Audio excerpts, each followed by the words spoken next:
Everybody, welcome back to another episode of Pancakes, and we are continuing our series of Women of the Moto World. Today we have not one, but two pretty rad ladies joining us today, live from Cascade Moto in Beaverton, Oregon. One is a retired assistant fire marshal with the fire service, which absolutely makes total sense because I bet she's putting out her husband's fires constantly. And saying which, he's a pretty stellar dude. Hey, Greg. Dude. But the other lady we have on today is an entrepreneur. She roasts her own coffee, amongst a bunch of other stuff, which we will definitely get into. I'd love to introduce Suze and Kate. Welcome to Pancakes. How you guys doing today? Doing We're good. good. It's Yeah. a sunny day. We both came in here on bikes. Does not get much better. Yeah. And we're spending Oh, time it's with so you now. terrible.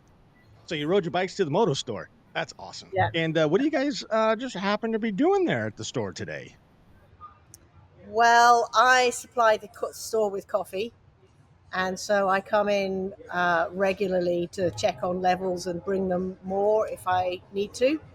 I have been known to come in here on a Saturday morning, find their levels unbelievably low, get in a car because it's 2 hours away where I roast the coffee out in Maupin. I've gone back to Maupin, roasted coffee, and come straight back out and made it by closing so that they did not run out of coffee. Stellar. I love that. And we're gonna have to get into some of that too. So, and there's some other things. Y'all are both wearing matching t-shirts, and we are definitely gonna get into that stuff here pretty soon because I am absolutely stoked for this event. So generally kind of I don't know how much of the podcast you guys have listened to, but it's a little bit of a cookie cutter. So what we try to do is we try to bring you guys into the guests who may not know anything about you. So we like to kind of go back in time and find out a little bit about young Kate, young Suze, kind of growing up, where you grew up, and just, kind of make it through your life a little bit. And then ultimately, we're going to have to run into you guys' life, kind of go with the, I would imagine, just loosely saying this, like the chaos that you guys bring together, because I've seen you guys together and it's freaking awesome. So, Chaos. so Yeah. yeah, I think that's pretty good. Thank So why don't we start, I guess, looking at you guys right now, left to right, we'll just like reading the book. So Suze, we'll start with you. If you want to just throw a little bit about your past and where you grew up and all that stuff. Oh my God. Well, I will say that you don't get into your 60s without some really good stories, and I have lots. So I'll try and make this concise. Well, we've got all day, so say what you want. All right, so I'm an Air Force brat. My dad was a pilot in the Royal Air Force. We lived in Norway, we lived in Germany. We had a trailer in Germany, which we took to places like Switzerland, France, Italy, Spain. We traveled a lot. Learned to ski as a result of that, so that became a passion.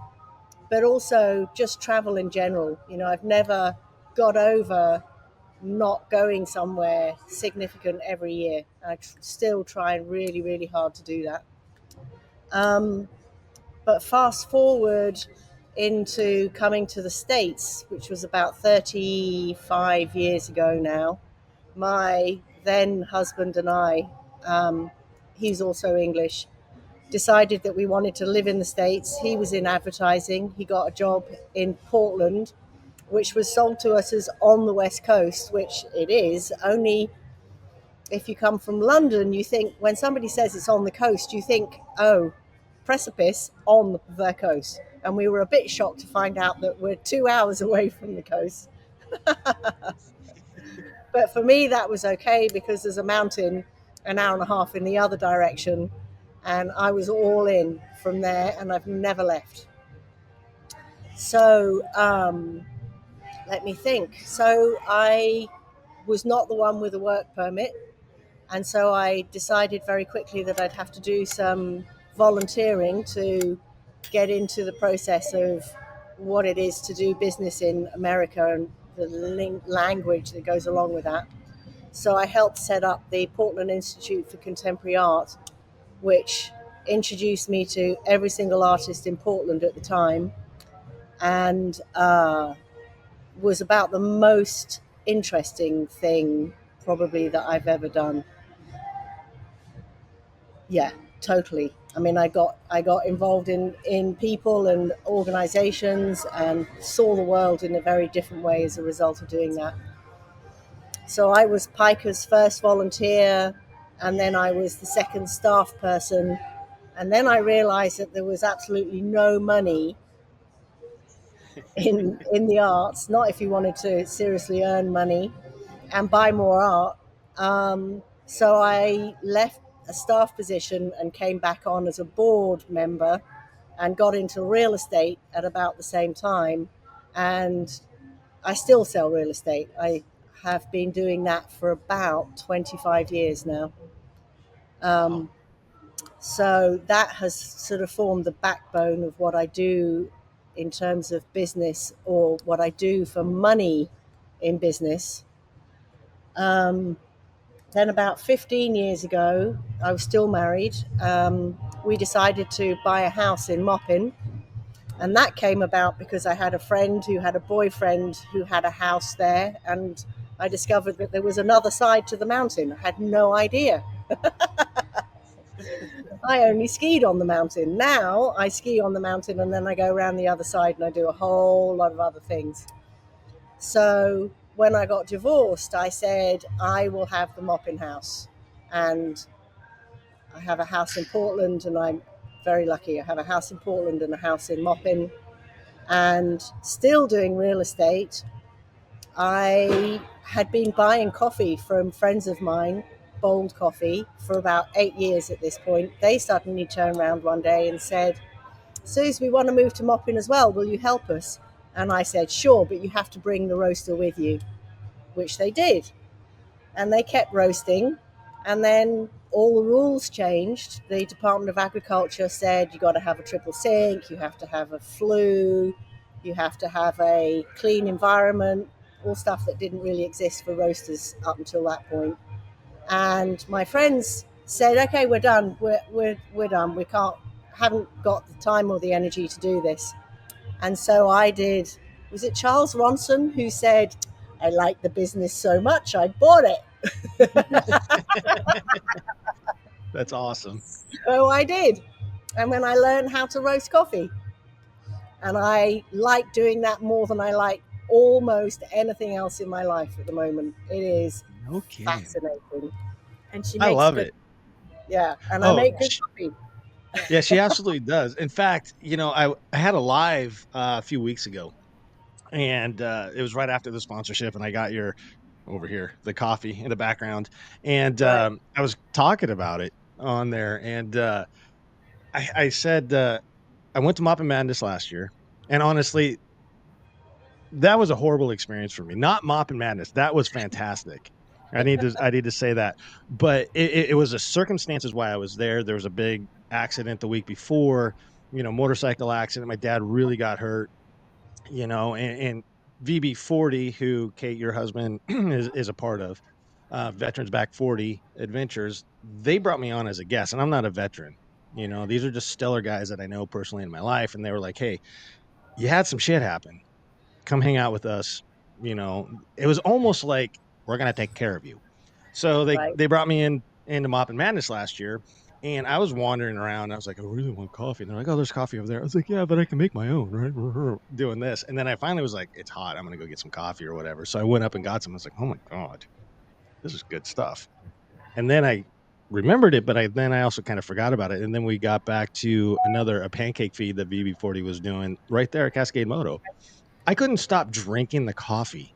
I was like, "This stuff is so good." It was like as soon as my cup was empty, I'm like over there sneaking around. I'm like, "Is this too much? Am I drinking too much?" I'm like looking around, making sure I'm not gonna get in trouble. I'm like taking And you advantage of keep this. drinking it without feeling bad. So it's kind of nice. If you like the flavor, if you like coffee, have another cup. Oh, absolutely. And it got to the point where I was like, I am jacked. Oh, you really drink a And if you know me personally, I'm already jacked as a person. So you throw like 4 or 5 cups of coffee into me, I'm just like wired. But So it was amazing. I do a 50-50. Right now it's a Peruvian 50-50 caffeinated and then decaffeinated. Oh, And that's an all-day drinker. okay. Well, I'll send you some. I'll take it. If you're drinking it like that, I'll send you some of Yeah. that. Yeah. I really found that, like, for me in coffee, it started way back when and with like a mocha. That was like my gateway into coffee. Then it finally it's just like, And now I've oh, it's ruined so you good. because you won't be able to drink anything else. Right. Absolutely. And I've had other coffees where I got to put a little creamer in it just to make it okay. If you put creamer in your coffee, and I'm not saying this because you're here, I'm saying it because it's true, you ruin it. You absolutely ruin the coffee by putting creamer in it. So just Yeah. drink it black, folks. It's good. Yeah. And by the way, the link will be down below in the show notes. So, I should say that I currently run it as two different brands, but it's all the same coffee. So I have Bold Coffee, which is the original brand, and the tagline for that is Bold Coffee for Bold Riders, because it will keep you going all day long. But for the people who don't ride, I also have the Maupin Coffee Company, which looks like that. yeah. And it's exactly the same beans, but it tells you about the place much better. So depending on who the audience is, they either get Bold or Maupin Coffee Company. Oh, I love it. That's great. So, we're going to have to maybe go back a little bit, right? So, Air Force brat, moving around. Out of all the countries and all the traveling that you did back then, what was maybe something that was a highlight, like that memory when you think back? It's like that first one that pops in your head that's just super happy, joyous, and all that.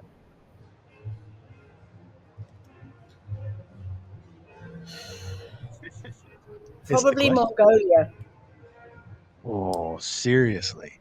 seriously. Now, Ooh. again, I was still married and there was a ton of money floating around in ways that there isn't anymore. But it was our 25th wedding anniversary. And we had a friend, still have a friend, who is a Nat Geo photographer. And he popped up one day and he said, "Hey, I've just been asked to do a Nat Geo trip to Mongolia. Do you want to come?" And we looked at each other and went, yeah. And Wow. then he said, and then when the Nat Geo bit is over, I'm going to fly north and rent a couple of trucks, drivers, cooks, and a translator, basically.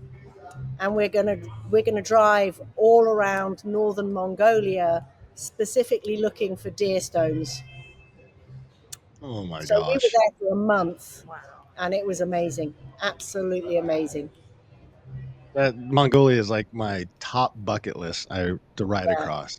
yeah. Yeah, that's And I wasn't riding. I was in a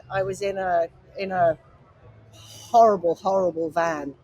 I never want to do it in a horrible van ever again. But I watched all the Mongolians on their Chinese bikes, five up. that's a new I mean, term. 5 up.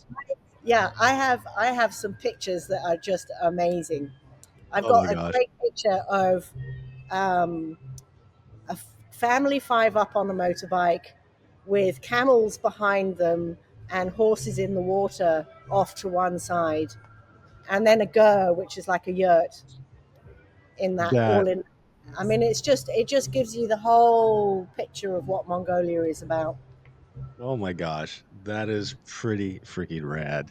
Yeah. So that lady sitting, I can probably go off and ask you like 3,000 questions on Mongolia because Well, seriously, like I that said, is I like have a few my stories. oh yeah, we'll have to sit down here and mop it. You can tell me some more. Exactly. And talk. Yeah, and Yeah. have coffee. Kate's nailing it out of the park, slinging. Speaking of Kate, how you doing over there? See, you just got to kind of see the template. So while Suze was kind of getting some curveballs thrown at her, you're like, "Hmm, what would my answer be?" So you're a little Yeah, more I've prepped been now. thinking of a couple things. Well, Well, maybe so maybe I'll ask some other questions then. But yeah, so tell us a little bit about you. all right. So I was a Marine brat.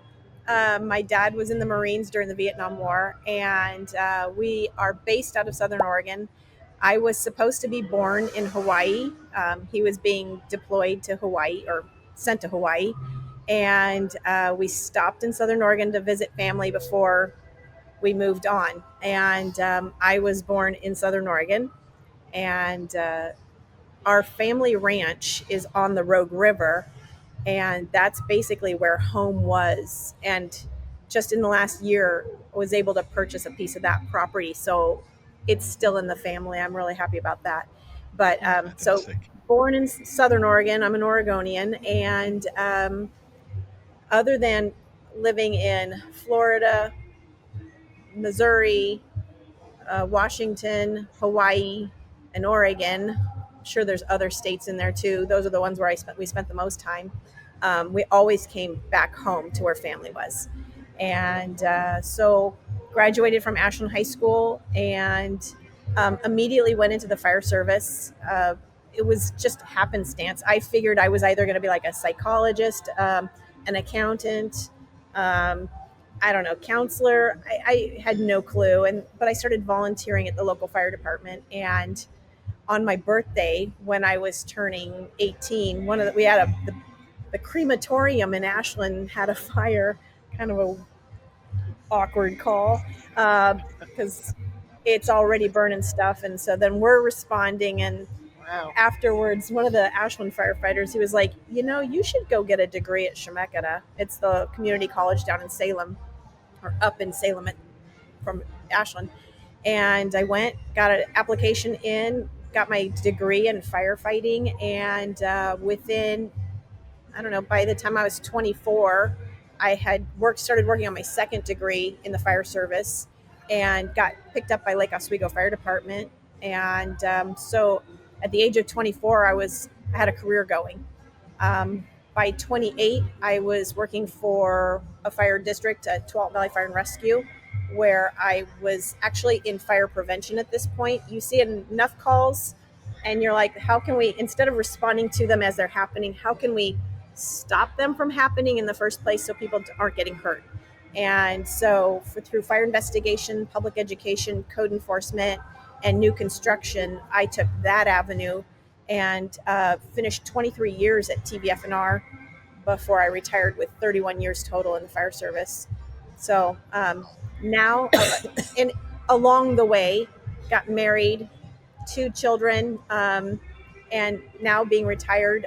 The kids are kind of out of the house. One of them is in the Army. One just moved back home, and she's doing amazing. It's actually fun having her back home. And my husband is still working. He is a school teacher, and so they had a need at our schools. There's just not enough people to substitute, and so I started volunteering at our local school and fell in love with it. They fell in love with me, and they're like, "Can we just have you come back in more often?" And that started just my substituting in the schools. So Oh, I love it. What a career too. And it's like that could be like a whole podcast just in your career and things that you saw and stuff. That's pretty crazy. But what I'm really curious about, you said two things, and I said it earlier. So with the fire service and then your interest in psychology, this really makes a lot of sense why you're with Greg. So yeah, just gonna throw that out there. yeah. So tell us about when you guys started meeting, because I When don't Susan know and a I, whole lot about his past. Greg or No, with Susan? Greg. We'll get With to the Greg. two of you here pretty soon. When you guys met. I was 27, and my girlfriends and I, we'd always go dancing. Here in Portland, there used to be Rock and Rodeo, and Oh we yeah. would go dancing at Rock and Rodeo. And then my girlfriends, all of us would go up to Ellensburg Rodeo, and we'd all have fake names because we didn't want boys. So I was Jamie. Hey We all Jamie. had our names unless they were someone that was known. And two cowboys walked in the door, and I was like, I was not looking for a guy. I did not need a guy at this point. And I was like, hey, there's someone for you. And she goes, oh, I know them. So of course that means we have to give them our real name. And Greg and his brother, they danced with each one of us, and we just chatted the whole night. And then we all went our separate ways. The next night after the rodeo, we went back to the same place, and we were in the beer garden, and Greg showed up, and so we started talking. I mean, we closed the bar, just talking and telling jokes and just random stuff, and that was just to put a kind of a little pin in timeline wise. This was the night that Princess Diana died. When it broke news, that was that night that the second night that I'd met him. Um, and again, I knew he was a coach. I knew he was a college football player, and that's about it. So we dropped him off at his place, and then all of us ladies, we went home. And as we're driving home, they were like, "Hey, his brother, he's asking about you." And there's four of us in the vehicle, like, asking about who? And they're like, "Well, you, Kate." Well, I wasn't paying attention. I mean, he was a nice guy. I never looked at him that way. Like, I don't know, when all of us are dating, we're like, ooh, I like that. You're on the prowl or whatever. You're looking for someone. I wasn't looking. I'd just broken up with somebody. So I was just happy to be with friends and in a great spot. And so then I was like, well, I didn't look, I was just like, how do I even know if there's something there? So I knew he was going to be at the football field and coaching the next morning, and we're leaving that morning. So I get my roommate at the hotel. I was like, I'm sorry, but we're going to stop by the college really fast before we drive home. And she was like, okay. So we get over to where all of the athletic department is, and we're walking through this college building, and it's kind of empty. It's no one's in there. I can see a whiteboard of X's and O's and whatever. And I was like, well, clearly this is the right spot, but let's go home.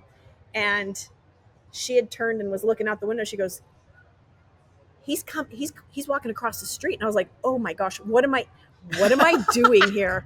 I am pursuing. What's my excuse? What is my excuse? And I just took off running the opposite direction because I just need a way out. I find any door. What have I done? And she was like, you get over here. I can hear her yelling through the hallway. He's crossing the street. He's on the sidewalk. He's walking up. And I was just like, oh my gosh. You go, Kate, you get over here right now. Oh man. So I hear them talking. He's come in the building. They're talking. I'm like, I am stuck. So I just kind of walk around the corner. I was like, oh, hey, hi. What you doing? And so I gave him my business card. That's all I had. Gosh. I was like, here's my business card. And my roommate had written our phone number on it. And so when we got home that day, he had called and he was like, I just want to make sure you ladies got home safely. And we spent the first 2 months getting to know each other via phone, because email was just starting. And so I had to figure out how to get an email account. So it's been 26 years that we've been married. Wow. That's pretty good.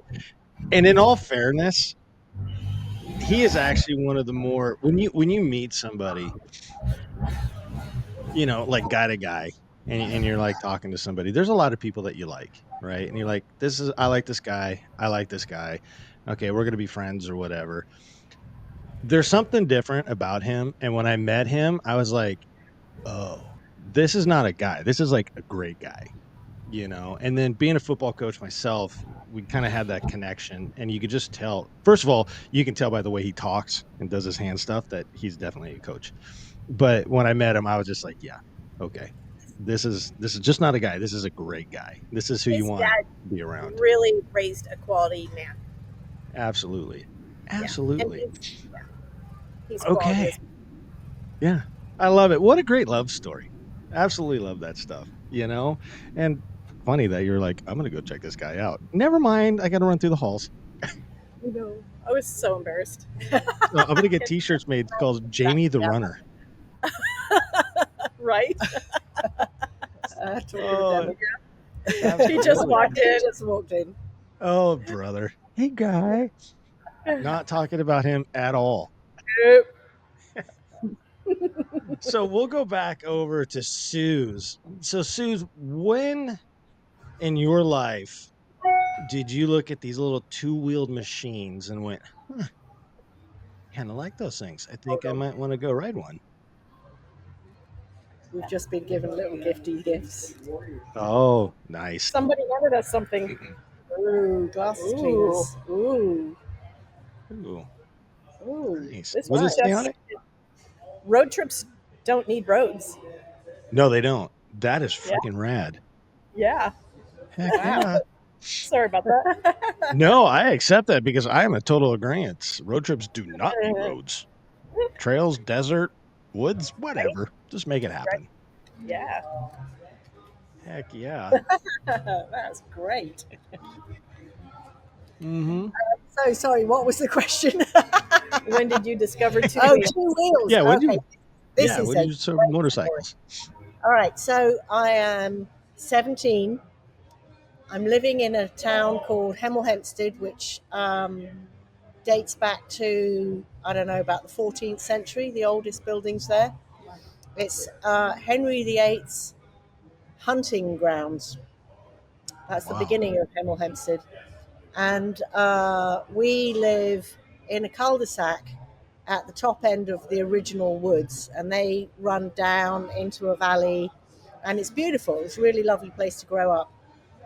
My next door neighbor had a matchless 650 as a frame on 2 wheels that were flat. Handlebars were on the frame, and the seat was on the frame, and everything else was in boxes. And he said to me, if you want this bike, you have to put it back together, but then it's yours. And I'll help you do it if you need help, but really, I'm not that interested. And I had a boyfriend at the time who was out of work, needed a project. So my garage and his shed, he lived about a mile away from me. Took us 2 years. We rebuilt that thing, and it went and lived at his house because it's a single banger, a 650 single banger. The pot was fucking huge. There was no way that I could kickstart that thing. It was just too much compression, and it scared the crap out of me. So the deal was that he would start it at his house. I could hear it coming because it fired like every other lamppost. And he would ride it over to my house, at which point I became the rider and he became my bitch. And we rode that thing for about a year. It was Oh, awesome. did you get him one of the classic Harley shirts? Like if you could, or like, did you wear it? Like if you can read this, the bitch fell off. No, but the back of my helmet, it was so cool. It was the first helmet that came with a little thumb ratchet that flipped the lid up. Oh, that's cool. And I taped onto the back of it, hi! So not cool. Oh, it's so way cool. I'm gonna put that on my That's pretty helmet. cool. Yeah. So we rode that for about a year, and then we broke up, and I moved up to London, and I left the bike with him because there was no way for me to take it to London. And he was not that good at electrics. And the whole thing blew up about, I don't know, 3 or 4 months later. No. So that was the end of the matchless. So that was how I started to ride it at 17, 18 probably by the time we were actually riding it. And then I didn't get on a bike at all until I was like 40. And now I'm living in Portland. And I was getting over, this sounds dramatic, but it wasn't. I was getting over a minuscule bout of breast cancer. And I was getting radiation, but no chemo. It was that minuscule. And my husband at the time said, well, my first husband, my only husband at this point, said, so why don't we get in the car, let's go for a drive. You look really bored. Let's go and do something. And I was like, oh, right then. So we get in the car and we came straight out to Bob Lamphier's, which is the dealership for,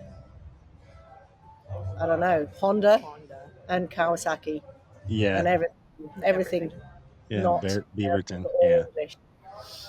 And we looked around the bikes, and Chris is like, "Yeah, I think we should really get a bike. You should get on a bike again. You're a biker chick. You should do that." And we were like roundly ignored by everybody, all the salespeople in the store, because we were old. That was my take on it. So we left. Stereotypical for that I shop. didn't really like any of the bikes. So then we went into the Harley shop because that was right around the corner. And we sat on a few bikes, and I'm like, yeah, this is kind of interesting. You know, we live in America. If we're going to do this, we should probably get cruisers. And then I really sat on a few, and I'm like, these are not my bike. We're not doing Harleys. So then we went to BMW, which at that point was in Tigard. Well, it still is actually different showroom. And there we sat on some bikes, and I sat on probably, in retrospect, it was either a 650 single banger, maybe a 700. I can't really remember. Anyway, it was an adventure bike. And I sat on that and I was like, whoa, all right, now we're getting somewhere. These are really nice. And then I looked at the price tag.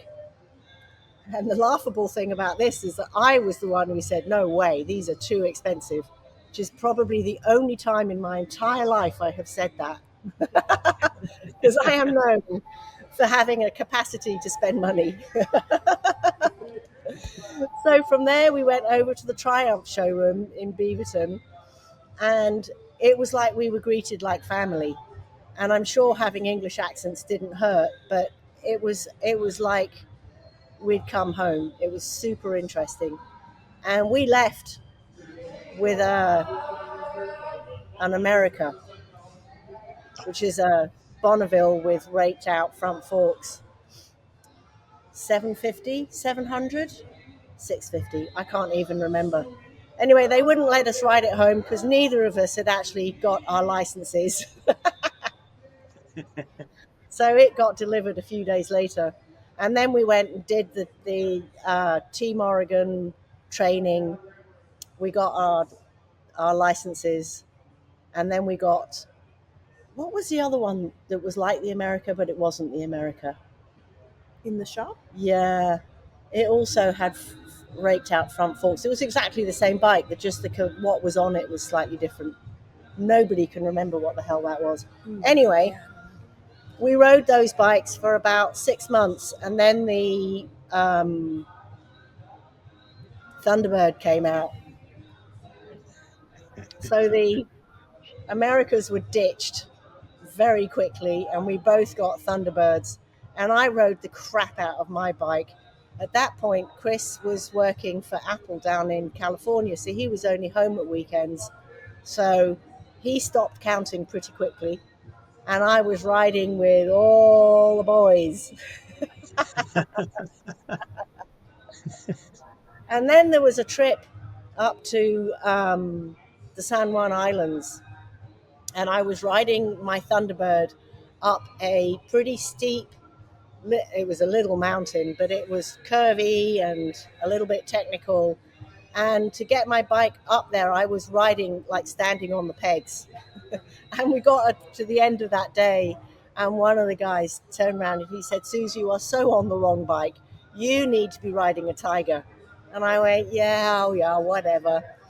Didn't really think anything about it. And then about 2 months after that, we were all out at Baker City because there is a big Triumph ride called the Baker City Rally. Yeah, The Riders Association of something. Triumph. Anyway, so we all went to Baker City for a long weekend. And again, the same person who told me that I should be on a Tiger set me up with one of the other Tiger riders there and said, Suze, go and ride this for like 15 minutes and come back and tell me that this is not your bike. So I hopped on his bike. It was Rick's. Oh. Bright green. And I was gone for like 45 minutes. And by the time I came back, they were like, what happened? Are you okay? Did you drop it? Did you have a problem? And I'm like, hell no. I loved it. Not giving it back. And oh my gosh. 3 months later, I left my husband ditched the Thunderbird, bought a Tiger, and rode it from Portland to DC and back. Took 5 weeks, solo trip. That's the other best trip I've ever done. And that Oh was the boy. beginning of the rest of my life. Well, I think we're gonna have to come back to that trip. So start thinking about some highlights of that. So we're gonna go over to Kate now. So what about you? When did you decide like, hey, I like these little two-wheel Well, thingies? I was raised that motorcycles are bad. They're dangerous. The people that ride Oh them yeah. are even more dangerous and bad. Yeah. And so my parents were very influential on me regarding that. So when Greg and I were married, and he was like, "Hey, I grew up riding on the back of my dad's bike. I'm thinking about getting a motorcycle. You too, yeah." Yep. And I was like, Same. "Well, that's funny, and that's as far as I'd let it go." And then he was like, "No, seriously, I think I'd like to get a motorcycle." And I said, "You can get one, but I'll take the spark plugs and you can put it in the living room and you can watch TV sitting on it." I was like, bad people, bad, dangerous, all that. I just went there. And years, I'm going to say 10 to 12 years go by, and he's still talking about motorcycles. And a friend of ours, he said, "Hey, by the way, I'm going to go over to John's house," a friend of ours. He's selling his bike. And I was like, "John? John's a good guy. What do you mean?" He goes, well, he's selling his bike. I'm just going to go take a look at it." And I'm like, That's again, how it all John, starts. John's a good guy. And so it really, I didn't, okay. And he goes, "But if I were to pull this off, I'd have to do the training class first." And I was like, "Training class?" And it does not compute. I was like, dangerous, bad people, like the 70s Hells Angels versus I got to take a class and it's this really nice guy from church, you know, it doesn't match up. So I watched him out there. He bought it. Um, he did the training and I watched him going up and down our street here in Beaverton, just up and down practicing. And I was like, kind of looks fun. Maybe I could, can I try it? Of course, the bike's too tall. You'll have to get your own. So I got a Suzuki DR 200, and immediately we'd go out on the back roads out before all the houses were on Shoals Ferry and Roy Rogers Road, that area, Twin Yep. Oaks Air, that just the back roads where you can really hit it and go. And I'm like 55, pinned it, just trying to keep up with them. And so I was afraid. I was afraid to tell him that it's not enough of a bike for me. So I went around and I told all of his friends. I was like, "Yeah, it's really fun. I really like it, but I just can't keep up. I'm trying." And then finally, between he's hearing from his friends, and then I was like, "Yeah, I'm really enjoying it, but I think I need something more." So we actually went down to the BMW dealership because I knew the style. I didn't know what it was called. I just knew what it looked like. At the time, it was a F700, and so we went in, and I got to sit on it, and I was like, "This is the one I want to take on a test ride." And they were like, "No." So I was very deflated. It was raining. I'm a sopping wet mess on a little 200, and we go over to Beaverton where Janice and Kelly had Cascade Moto, and I was like, "I don't want to be here. I am not riding the Fonzie bike. I have no interest in this bike." And he was like, "Just come in and look. Just come see."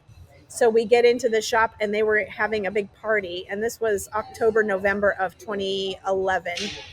And there's one gal, she greeted me. She doesn't even work there. And she's like, "Oh, you want to see the tiger?" And she's like, "Come with me," takes my arm, walks me right back to this. Who was that? Her husband was the ophthalmologist. Her name will come to me in just a second. Yeah. It'll come to me in just a second. But she just marched me right back, and I was like, "Ooh, is beautiful black Triumph Tiger 800." And oh my gosh. And I was like, can I take it for a test ride?" And they're like, yeah, is it okay if it's not, like 8 miles or whatever? I was like, yeah. So we walked out of there with 2 Triumph Tigers, one for Greg. He got the off road version, I had the on road version. And then that was that. I was hooked. I was absolutely hooked. And wasn't that the day we also met? No, it was the next time. It was the next month because I have. Ah! Okay. Do you want me to go into this? Let's do it. We're here. Let's just rock it. So every month they had a gathering, and it was we'd owned the bikes for probably a month when I was introduced to Suze. And actually, we got them in November. No, you and I were introduced May 18th of 2019. Exactly, yeah. Of 2012. Specific date. What time was it? I know. It was my brother's birthday, and we were down at the motorcycle shop, and Lee, who was part of the Triumph Riders Association, I think he was the president, or he was just very closely tied in with Janice and Kelly. He introduced me to Suze, and so we exchanged numbers. It's always nice to have a female other rider, and I'm still fairly new. I'd been riding, I bought my bike in November, and then it's winter, and Greg and I would go riding. We'd go for coffee. We'd just do small things to get comfortable with the bikes. So May rolls around. I'm introduced to Suze, and the next day I'm downstairs folding laundry, and my phone rings, and it's Suze going, "Hey, would you like to go for a ride?" Sure. Yes. Who needs to fold laundry? So she took me riding, and I'm going to show you a photo. This is Suze and I at Multnomah Falls. That was the day after we met. Oh, one of my favorite gosh. photos. You should text me that photo, and then I could put it on the screen right now. Absolutely. I'll text it to you. So, but that was, and from there, a friendship was born, and collaborations, and we had no idea what was coming. I absolutely love that. Yeah, it was super cool.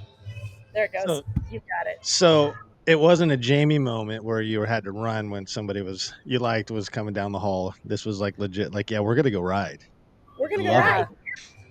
I think it took me 2 seconds to laundry, go riding. Laundry. That was easy.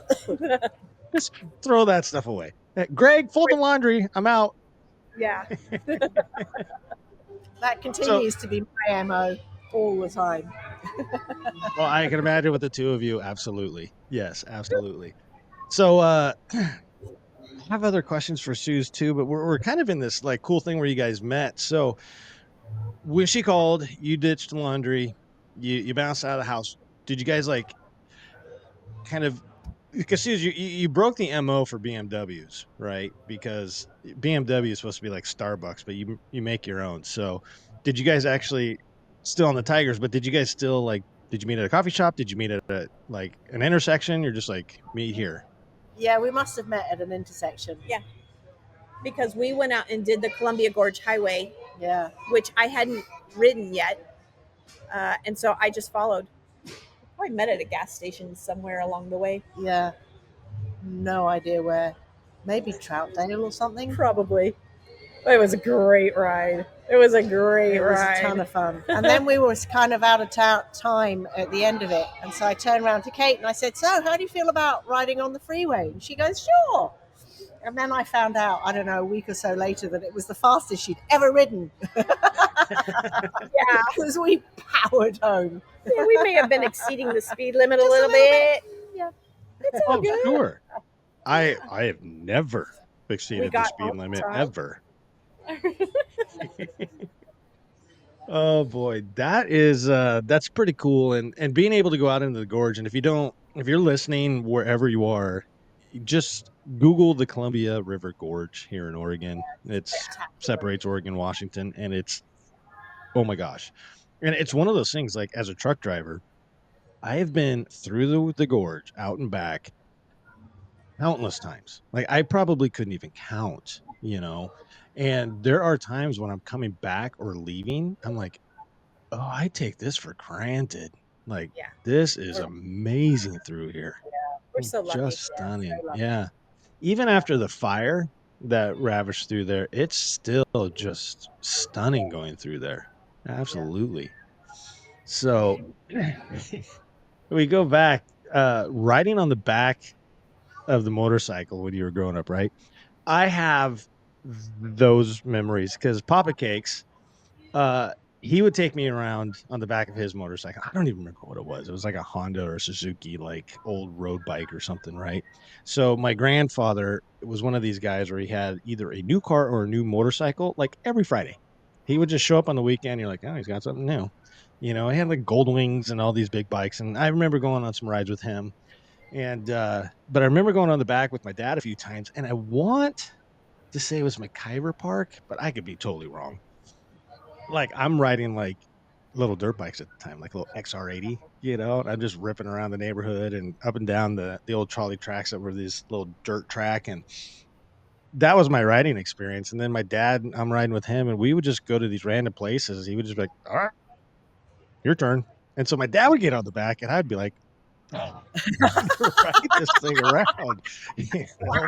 I have like all of like, I don't know, like 11, 10, 12, somewhere in there. When he was over here. Fantastic. Really cool. Yeah, so those are like really cool memories. So when you were bringing that up, I was like, oh my gosh, yes, me too. So cool. Your dad is cool. I got to meet him at the breakfast here. Yeah. And he is one cool dude. Yeah. Yeah, you know, he's all right. You know, fun fact. So we're probably letting a little bit of the cat out of the bag, but you know, after his accident, he had that really bad brain bleed, and he had to have brain surgery and stuff to remove all of that. And everybody was like, "You're not riding again." Doctors, everybody, you're not riding again. And then we had this phone call, and we were kind of talking about it. And he's been riding his entire life, right? And he's 74. So you imagine riding like 65 years of your life or whatever it is, and all of a sudden it's just like, you're not going to do that anymore, kid. Yeah. No. So we started having this conversation about like, I think I'm going to ride again. And I was like, look, you're going to get on the bike and you're going to pull out of your driveway and you're going to go down to the end of the cul-de-sac, and it's either going to be like, yeah, here we go. Or you're like, I think they're right. Your gut's going to tell you. So recently he went for a little spin and he's back. Dude's going to be riding again. So that's great news. Are we going to see him at Maupin Madness, do you think? I think there's probably a pretty good chance that it'll probably be one of his first camp out trips for sure. So yeah, Excellent. Good. Be good. We're the thing that really kickstarted it is the Get Lost Find Yourself up in North Vancouver Island in Canada. I've been going to that, and it's for Heads Up Guys, which I'm an ambassador for. Super awesome thing. And so we go up there, Moto throws it on, and been going up there for the last 2 years. This will be the third annual, and my cousin decided to go, so he bought a ticket. You know, actually got in because that waiting list is like 300 people or something like that just to get into it. And so my cousin actually got a ticket. My dad's like, well, I got a ticket, I guess I'm gonna ride. I can't see myself driving up there. I'm like, okay, let's go. So I think it's gonna be cool. So Maupin will be the perfect event to kind of segue him back into it. Yeah. Yes, There's some great routes. Yeah, exactly. Great people. I can't wait to start talking about this here, but not yet. Not yet, everybody. So I actually want to go back to Suze. So back and forth. So you moved from Portland, and then you were like, oh my gosh, there's this whole other side of Oregon that's pretty freaking epic. And I've said it 1,000 times. I think Eastern Oregon riding, the Alvord, the Steens, that entire area over there is only rivaled in the United States, is only rivaled by Moab. Those are the two, I think, the most epic places to ride here in the States. Can't speak for Mongolia, so can't compare that yet. But so you moved over there. What was that moving over there like? Like here you are in metropolitan area, and all of a sudden you're in a really small town where people are like, what are you doing here? Kind of vibe. Yeah, who the hell are you? Yeah, what's this accent thing you got going on? Why are you here? All right. So we bought the house about 15 years ago, and then we got divorced about 11 years ago. And so it was just my weekender for the longest time. And then the thing that changed for everybody was COVID, and my real estate career was suddenly in the tank, along with everybody else's.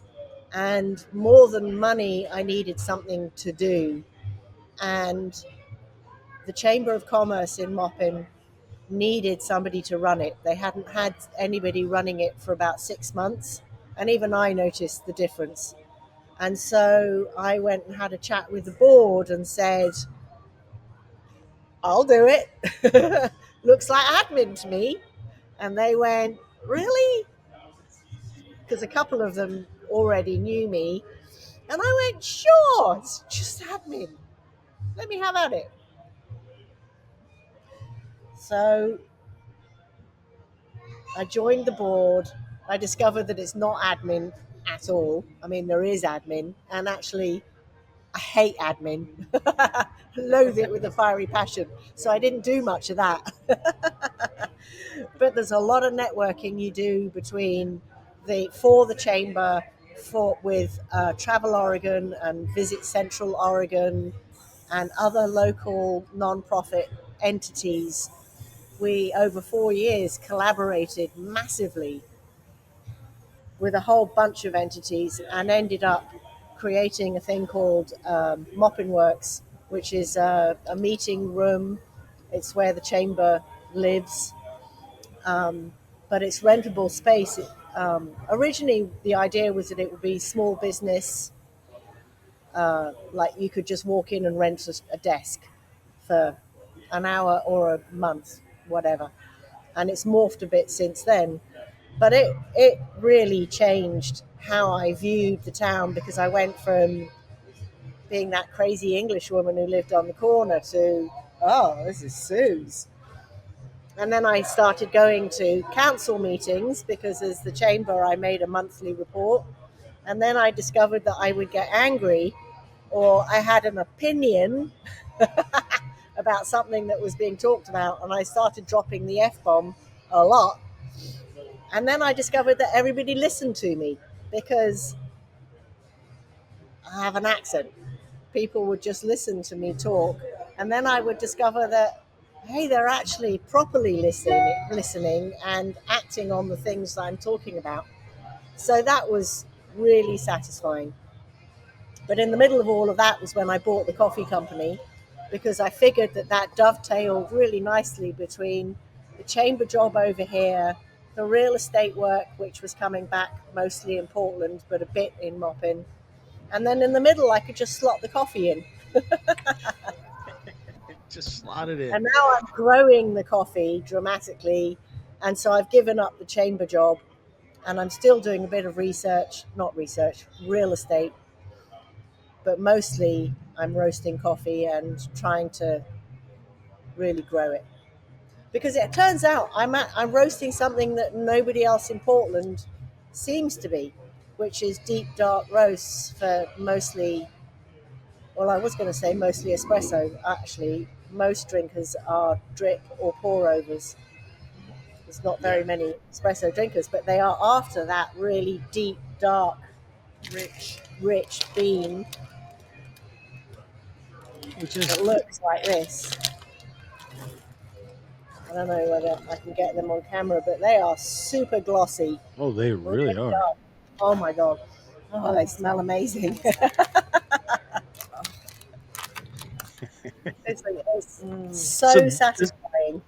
it's a perfect segue because where do you get your beans from? Are you traveling to look at them or do you have a buyer or Uh, how does that work? I so don't know. when I have no when idea. I bought the company, they were mostly only supplying Sumatra and a little bit of Papua New Guinea. And very quickly, when I started, it became apparent that there was a broader market for things like Colombia and Peru. One of the early clients who hadn't bought coffee from the company for like 2 or 3 years, but I could see her on the customer list. contacted me one day and said, Suze, would you start supplying Peru? I really like Peru. And I was like, Peru? Haven't seen that on the books anywhere. What is this? And she said, well, Ken, the original roaster, he always had a bit of Peru. That was what he roasted for himself. And I knew about it. And so he started supplying it to me. And I went, oh, okay, this is interesting. It's not anywhere on the books that I can see, but sure. So now, and the same thing happened with Ethiopian as well.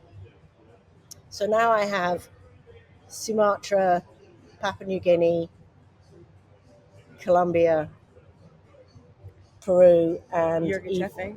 that's the Yirgacheffe is the Ethiopian, and a decaf as well. Yeah, and so right here is your Papua New Guinea. This is delicious. Do you know, if you look at the label, in the green section of the label, you've got the line on it. Do you know what that is? Is that the Twisty Road?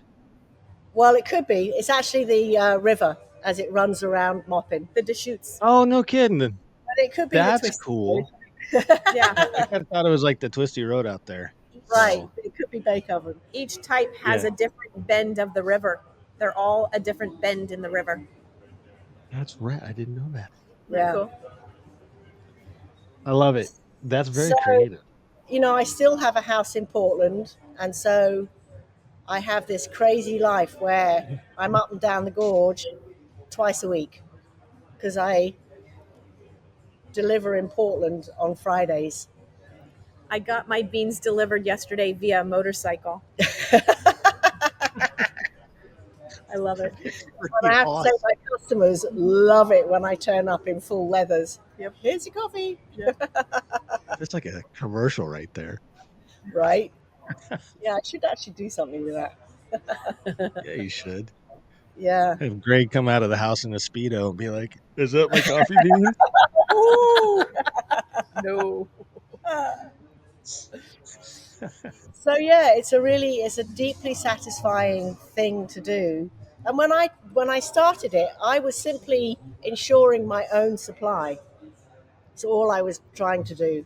And now I know about coffee futures. I watch the price of coffee like a hawk. I know exactly what all my competitors are selling at. All these things that I never ever considered. So in answer to your original question, who do I buy my coffee from? I buy most of it from an importer called Royal Coffee, who ship into Oakland and Seattle, and then East Coast. They've got 5 warehouses around America. And so you can go online and you can see what coffee they have in which warehouses. And they only pretty much supply by the bag, which is 130 pounds of coffee. So it's a financial outlay. And then there's another company called Genuine Origin, which will supply 50-pound bags. So sometimes it is the case that I need a bit of coffee. I don't need a whole 120 pounds. And so I'll go over to Genuine Origin and see what they have.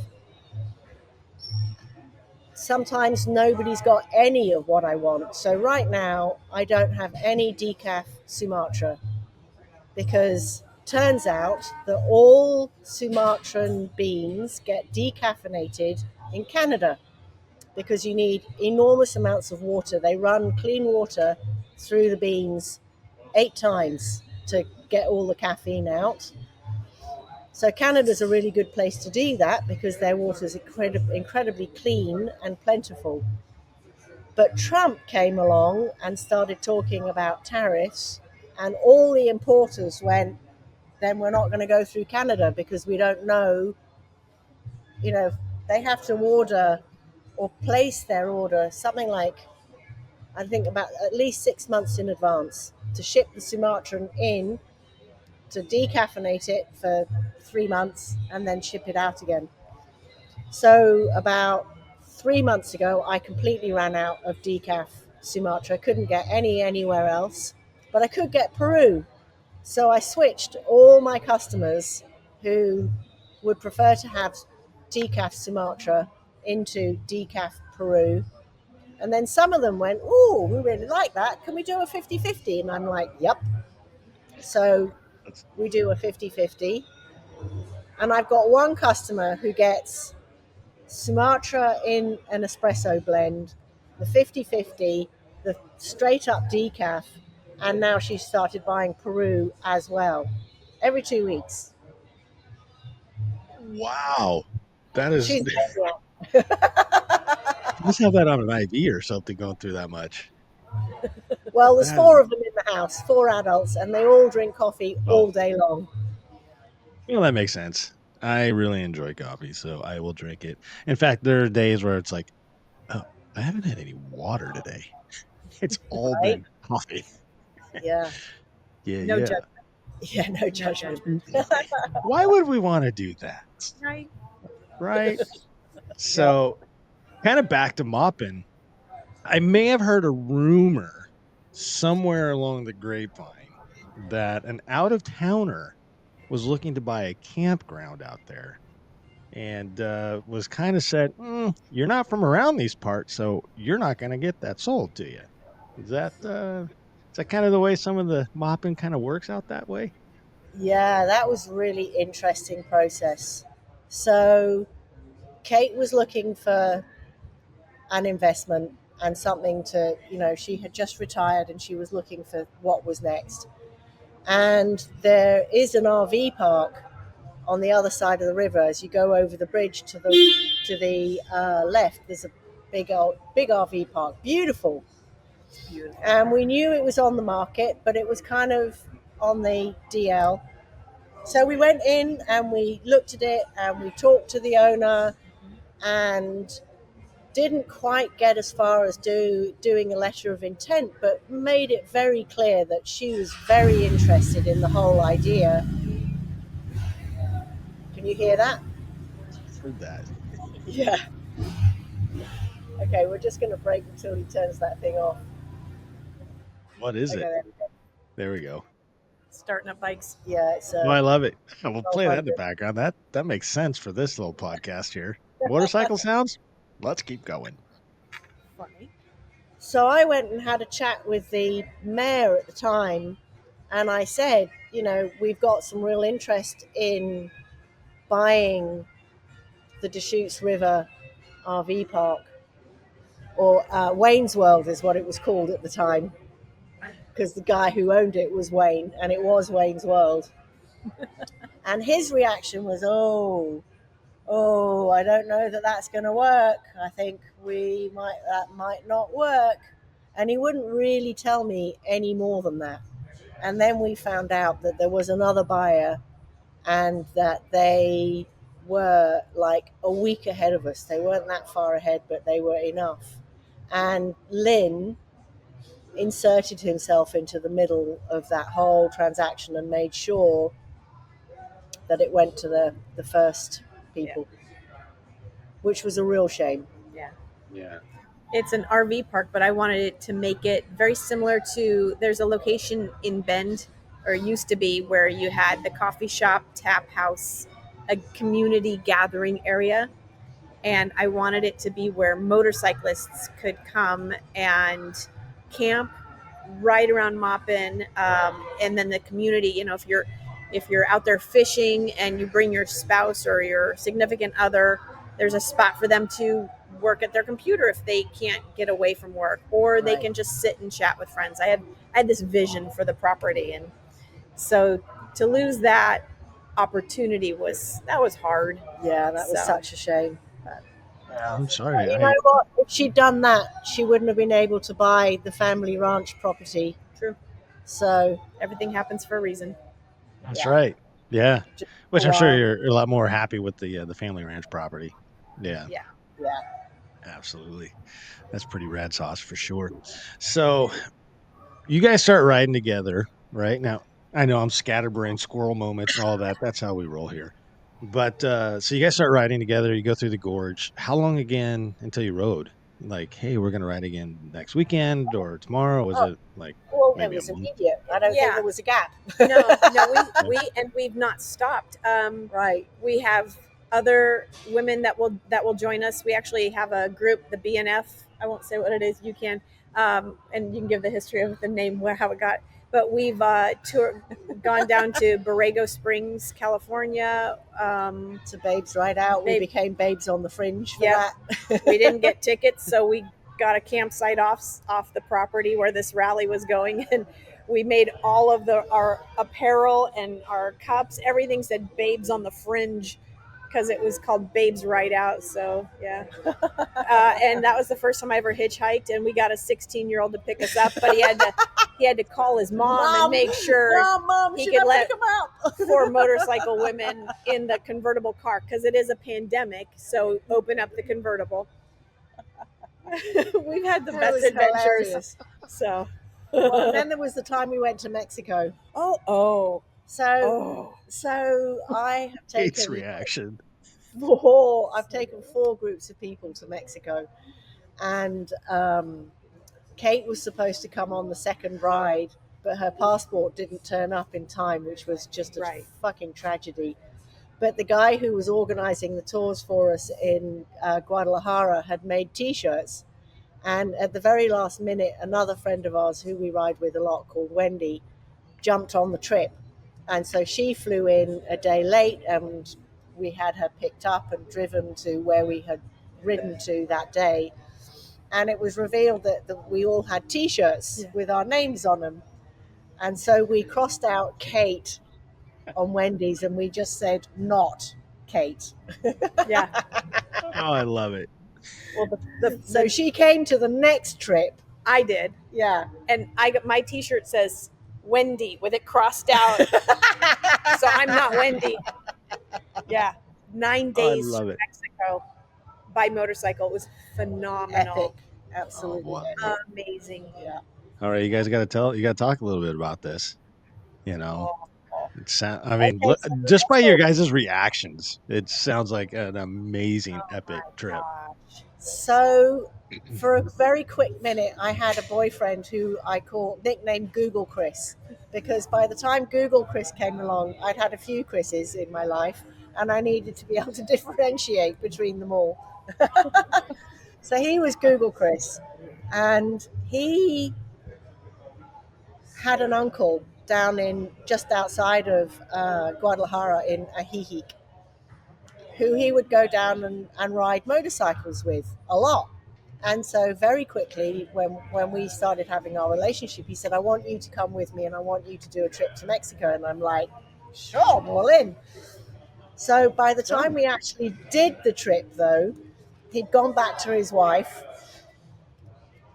because I was like the catalyst who was really serious. Mm-hmm. But he made good on his promise, and he still took me on the next trip. And so that was when I got to know, and now I can't remember anybody's names. Yeah, Terry, who ran the company, Sierra Riders of the Sierra Madre. Yeah. I'll send you those photos. I'm reliving this trip as she's talking, going, oh, that was amazing. Yeah. I'm going to write down the timestamp so I know where to put these photos. Oh, wow. Yeah. I mean, these are just, we had such an amazing time. Send you the itinerary and some of the pictures. It was stunningly gorgeous. The weather couldn't have been better. The people were amazing. Not only our ride group, but the locals. It was unbelievable. Yeah, one of the best memories. Yeah. And we are riders, which is to say we ride far. And it turns out we ride typically quite fast. So that first ride with Terry that I was on with Google Chris, I was very quickly saying, hey, if you are like riding slow because you think I might not be able to keep up, watch this. Yeah. And I overtook everybody, and I'm like, I know where we're going because I can see it on my GPS. See you later. And they all looked at each other and went, oh, fuck. Yeah. The first day, it was kind of get familiar with the motorcycle. By day 2, day 3, we were jumping topes, which are the speed bumps as you go through the small communities.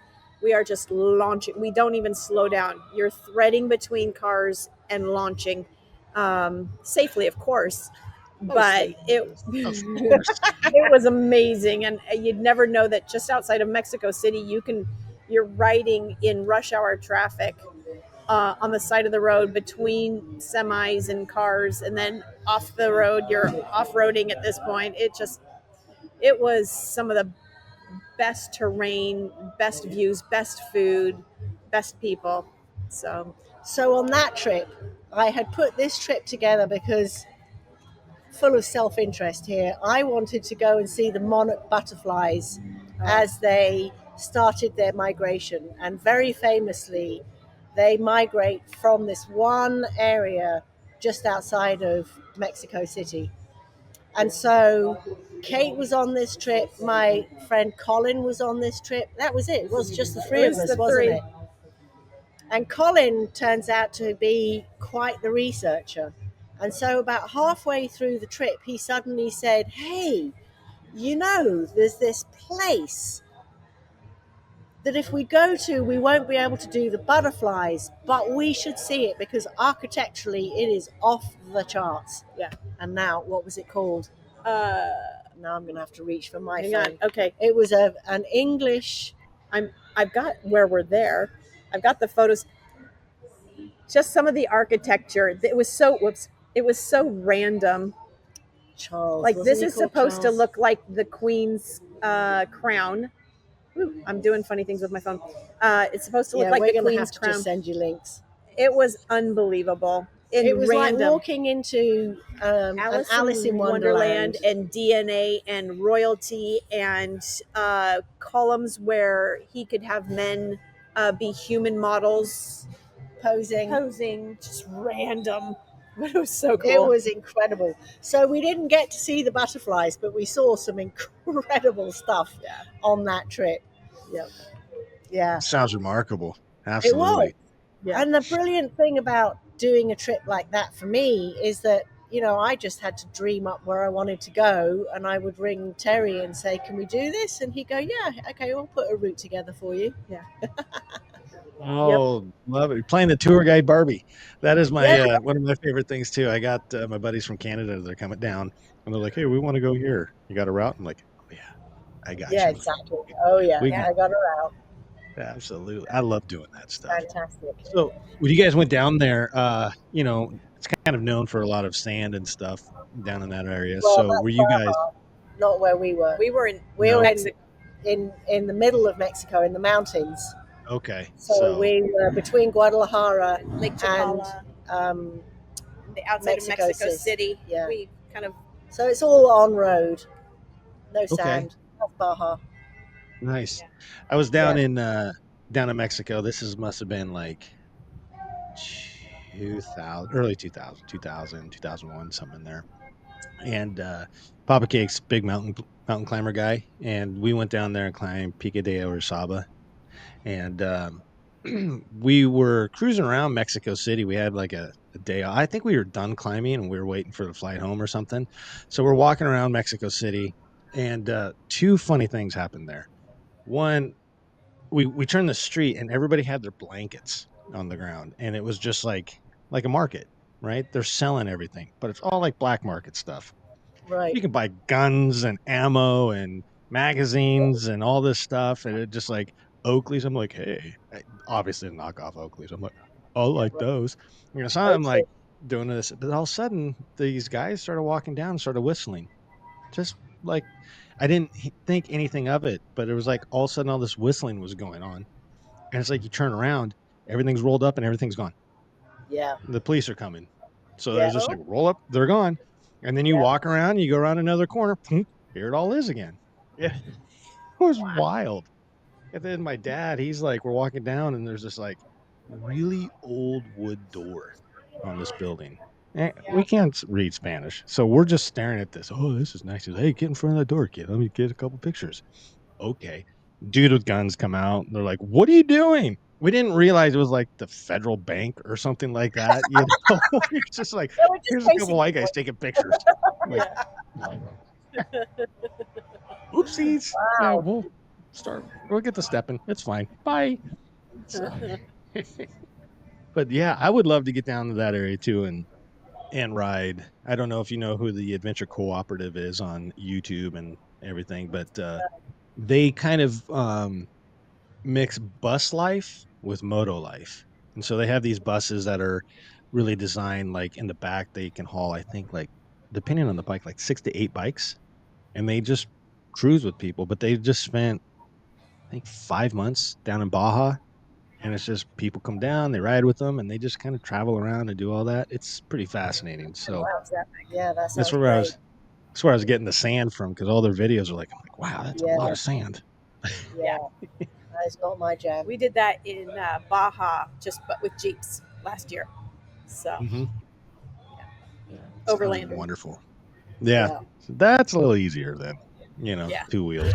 Yeah, that's pretty cool. So I guess we gotta kind of get to. So you guys have been riding for a while, and Suze, when did you get involved with Maupin Madness? Was this kind of a So fluke thing, or no, I've been riding the Maupin Madness poker run since its inception. I've which missed it was maybe once in its entire history. what year So was that? it was, oh well. So this is the 12th year. Mm-hmm. Okay, So whatever that is, so maybe 25, 2013 ish, somewhere in there. 13. Yeah. Yeah, So and it started as a Harley gig, right? well, it started as a poker run, and poker runs are typically Harley gigs for sure. And it was always organized by the Mopping Chamber. Oh my God. Sorry. More photos. Yeah. More Yeah, pictures. If you're listening to it on Spotify, there's a lot of pictures going on right now, or we, Apple, or whatever. Yeah. Both Suze and I have awards. Best foreign stock and best American. Not best American. What was it? I can't remember. We had the brand new Thruxton in and entered. So we took a. What Did does I it get says? that for the Triumph? It doesn't say. I can't read the. Yeah. It doesn't say. But Anyway, so it was always organized by the Chamber of Commerce as a way to bring people into town in the shoulder season. You know, the high season for mopping starts in July and ends mid-September. So as the chamber, they were always still are looking for events that will bring people into town outside of that main high season. And because I rode bikes and because I had a house there, I was doing it. And then the chamber director resigned and moved away, and the new chamber director was pointed to me very quickly because she wanted to keep the Maupin Madness poker run, but she had no idea how to run it. And I had some idea because I'd been doing it, but I had never organized it. So that year I helped her do it.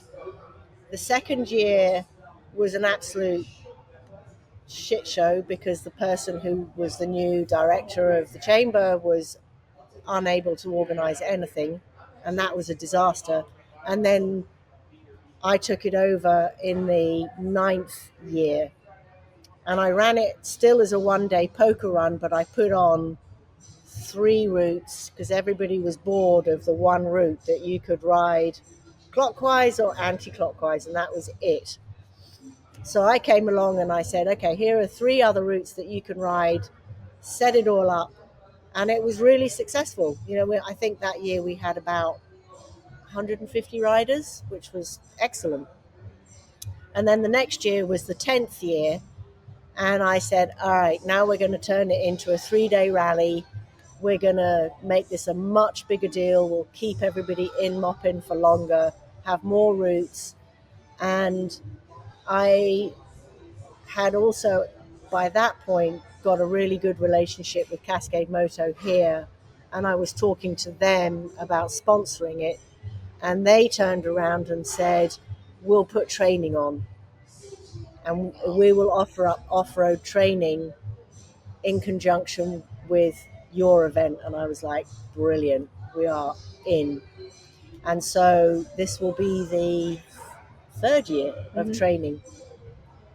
Yep. That's awesome. I Yeah, saw it last year and I was like, oh, I wish I knew about that. I would have signed up for it.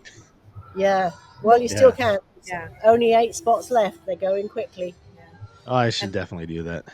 Yeah, No, it's really worth it because for $75 you get 3 days or 2.5 days of excellent training, and Hmm. then they'll do a group ride, at least once and often twice in that time too. and Sure. we asked at the beginning, like, was it Harley centric at the very beginning? And so Yeah, there good were point. many Harleys there. That whole poker run, it's all a fundraiser for veterans. And Right. when Suze took it over, and I just helped out. Well, not all veterans ride Harleys. Some ride adventure bikes. Some ride off-road bikes, and that was the year that we were collaborating with VB40, Veterans Back 40 Adventure, and it was like, let's bring some off-road into, let's merge the world, because it's two wheels, it's motorcycles, it's Mhm. supporting our veterans, and it's a small town feel, small town event. And so that was the year that we just kind of, it started growing a little Yeah. bit, with the intent of capturing every type of rider, and including what veterans ride. They don't all just ride Harleys or adventure bikes. Yeah. And Maupin offers it all. That's the nice thing, Oh, is yeah. that's such a We can great take you up the location. mountain. We can give you some water crossings. We can give you 2 states Yeah, on one of Yeah. the rides. some great roads. Really, I mean, it's beautiful, as you and great know. trails. And I feel very lucky because Maupin is the gateway to everything fabulous heading east and somewhat north I on a love motorbike. that. Yeah. I love that. And I really enjoy that area. Exactly. I've never thought about it like the gateway to everything awesome, essentially. But I really wanted to kind of state the Harley thing in the beginning. And I think it's sometimes I get I get some questions in my DMs about some things that are talked about. So not everybody that listens is actually a motorcycle person. Sometimes people are like, "Oh, we have ladies on here. I want to listen."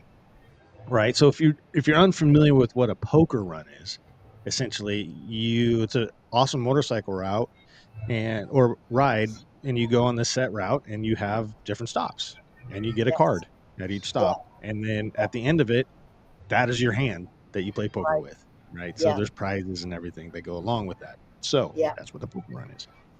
But I really wanted to kind of bring that up because there's a little bit of an unfortunate stigma that's going on. I'm trying to say this politically correct, but I'm not going to. A lot of traditional old school Harley guys are just so stuck up with it's Harley or nothing. Yep. They don't like to wave at you if you're on a crotch rocket or an adventure bike. They have this stigmata to them. Yep. And it's really frustrating because if you are a part of the adventure dual sport world, we love everybody. Oh, you show Right. up on a motorcycle, come give me hugs, that kind of thing. We accept everybody. And so last year when I was there, I didn't know anything about Maupin Madness. Like I've heard about it, but I didn't never been to it or whatever. And so it was like there was a little bit of a protest. I don't know if it would be a protest or they kind of threw a fit and they're like, well, the Harley guys aren't coming because adventure bikes are there, which is dumb because the dudes that were on Harleys had a They were great awesome. time. They were Yeah. just like They had a accepted like fantastic time. family, Yeah. and it was just, I remember, oh my gosh, I remember some dude pulled up in like a teal Harley and he was two up Oh with yeah. his wife. I Yeah. Beautiful. was like, I went right up to him and I'm like, that bike is effing beautiful, Exactly. and we Yeah. geeked out on his bike for a while and I was just like, Yeah. dang, dude. But Yeah. that was very unfortunate. I remember, I don't know if it's Saturday or Sunday, but I feel like it was the group that was supposed to be there all came riding by like, haha, we'll show you. And I was like, Yeah, They what stop missed missed in and out. out. say hi, They you missed know? out. Yeah, that was Yeah, unfortunate. Yeah. it was a great event. So I kind of wanted to set the preface because it did start that way. It's kind of morphed into both, right? Like Right. everything. It's a right. There So is something for yeah, everyone, and I was very clear when I took it over that I wanted to push it in that direction.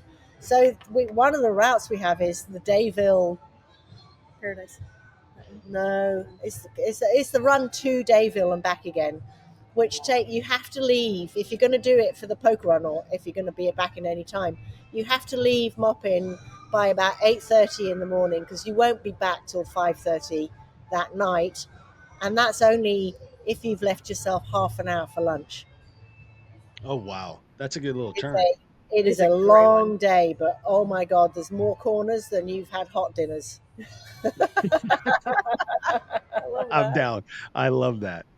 Right, so that Absolutely. was designed for the crotch rocket riders, or people who just like to push it, because it's a solid 300-mile day, and Wow.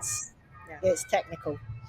One Yeah. thing with the poker run, you had talked about what it traditionally is, where you go and you get a card, and you at each stop, because Maupin Madness is bringing in small communities. We've modified it a little bit because we want to support the small communities, the fuel stations, the grocery stores, but we also don't want to overwhelm them, because to have 100 people, 150 people come through your store, when you're still trying to sell or make sales. So that it is modified slightly, where you do the ride, there are the stops, get a photo, get some fuel, get some lunch, get an ice cream.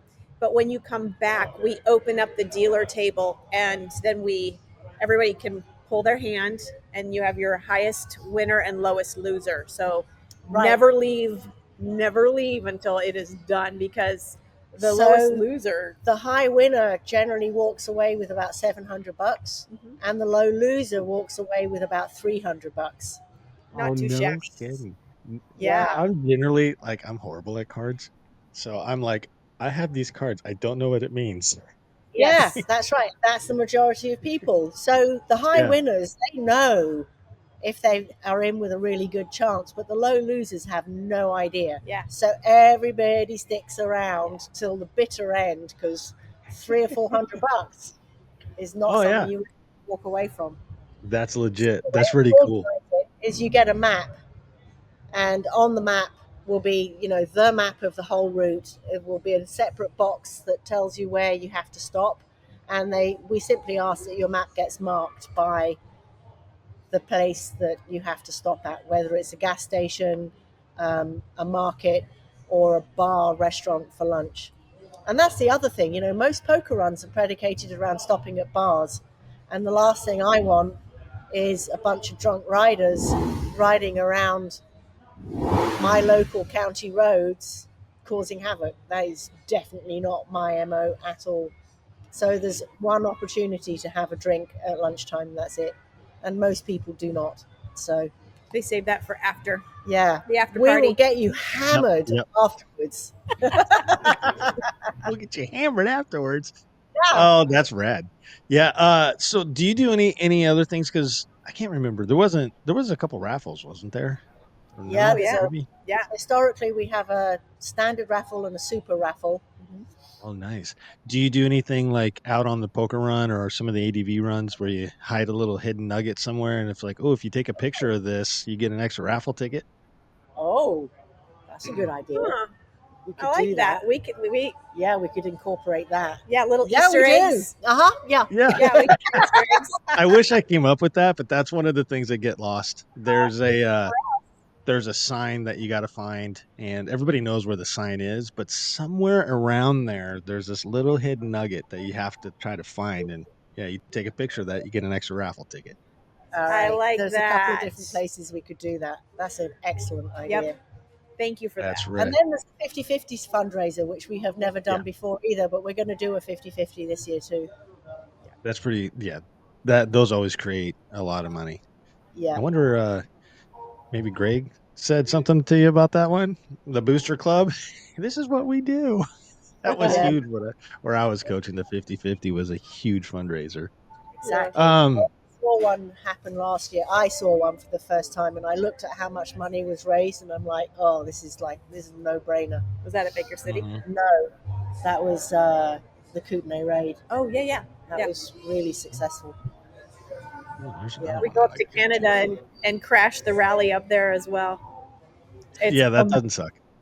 No. No, the Baker City one I haven't done yet, but Oh, that some is of the really, riding I've done out there is just like again, it's just spectacular riding. The Blue Mountains. yeah. Yeah. They have the Little Tail of the Dragon out there.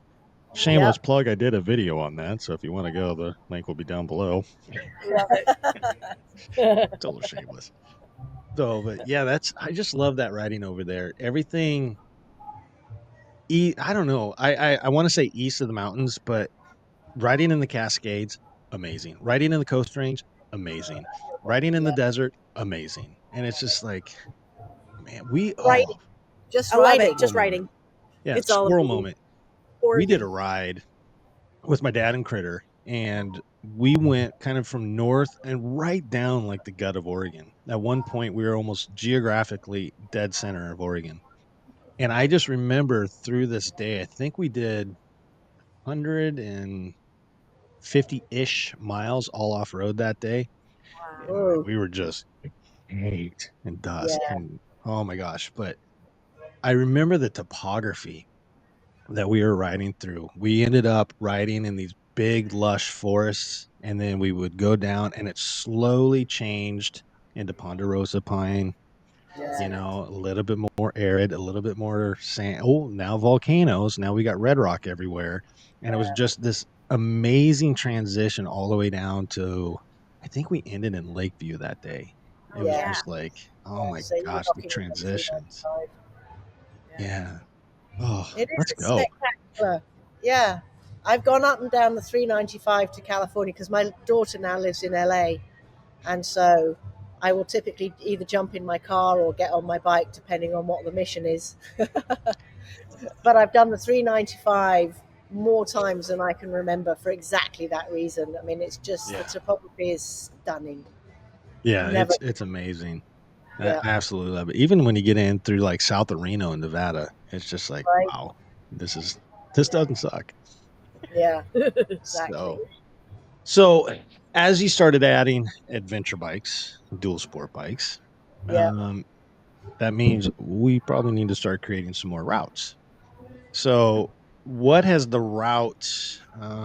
kind of route scouting and planning been like? Is it just kind of like, oh, these are good routes we already know. Let's plan it here. Or are you setting up weekends where we need to make sure that these roads are open, gates are open, or whatever? And so you're kind of going through. So the on-road routes, you try and do a 100, 150, 200, 300-mile route. And the minute you start looking at mileage and the ability to get people back in time, there are really about 5 routes, maybe 6 if you include the reservation. Then we started putting on the off-road routes, Right. and those we scouted. We looked at Yeah. maps, You already and have- then we knew some of them, and we went and scouted Scouted one in a Jeep one year, and discovered quickly that if you want to go up the mountain, it better be warm for Right. like a few weeks ahead of the rally, because Snow. typically there's still quite a lot of snow, Yeah. and you can't send people up into the snow.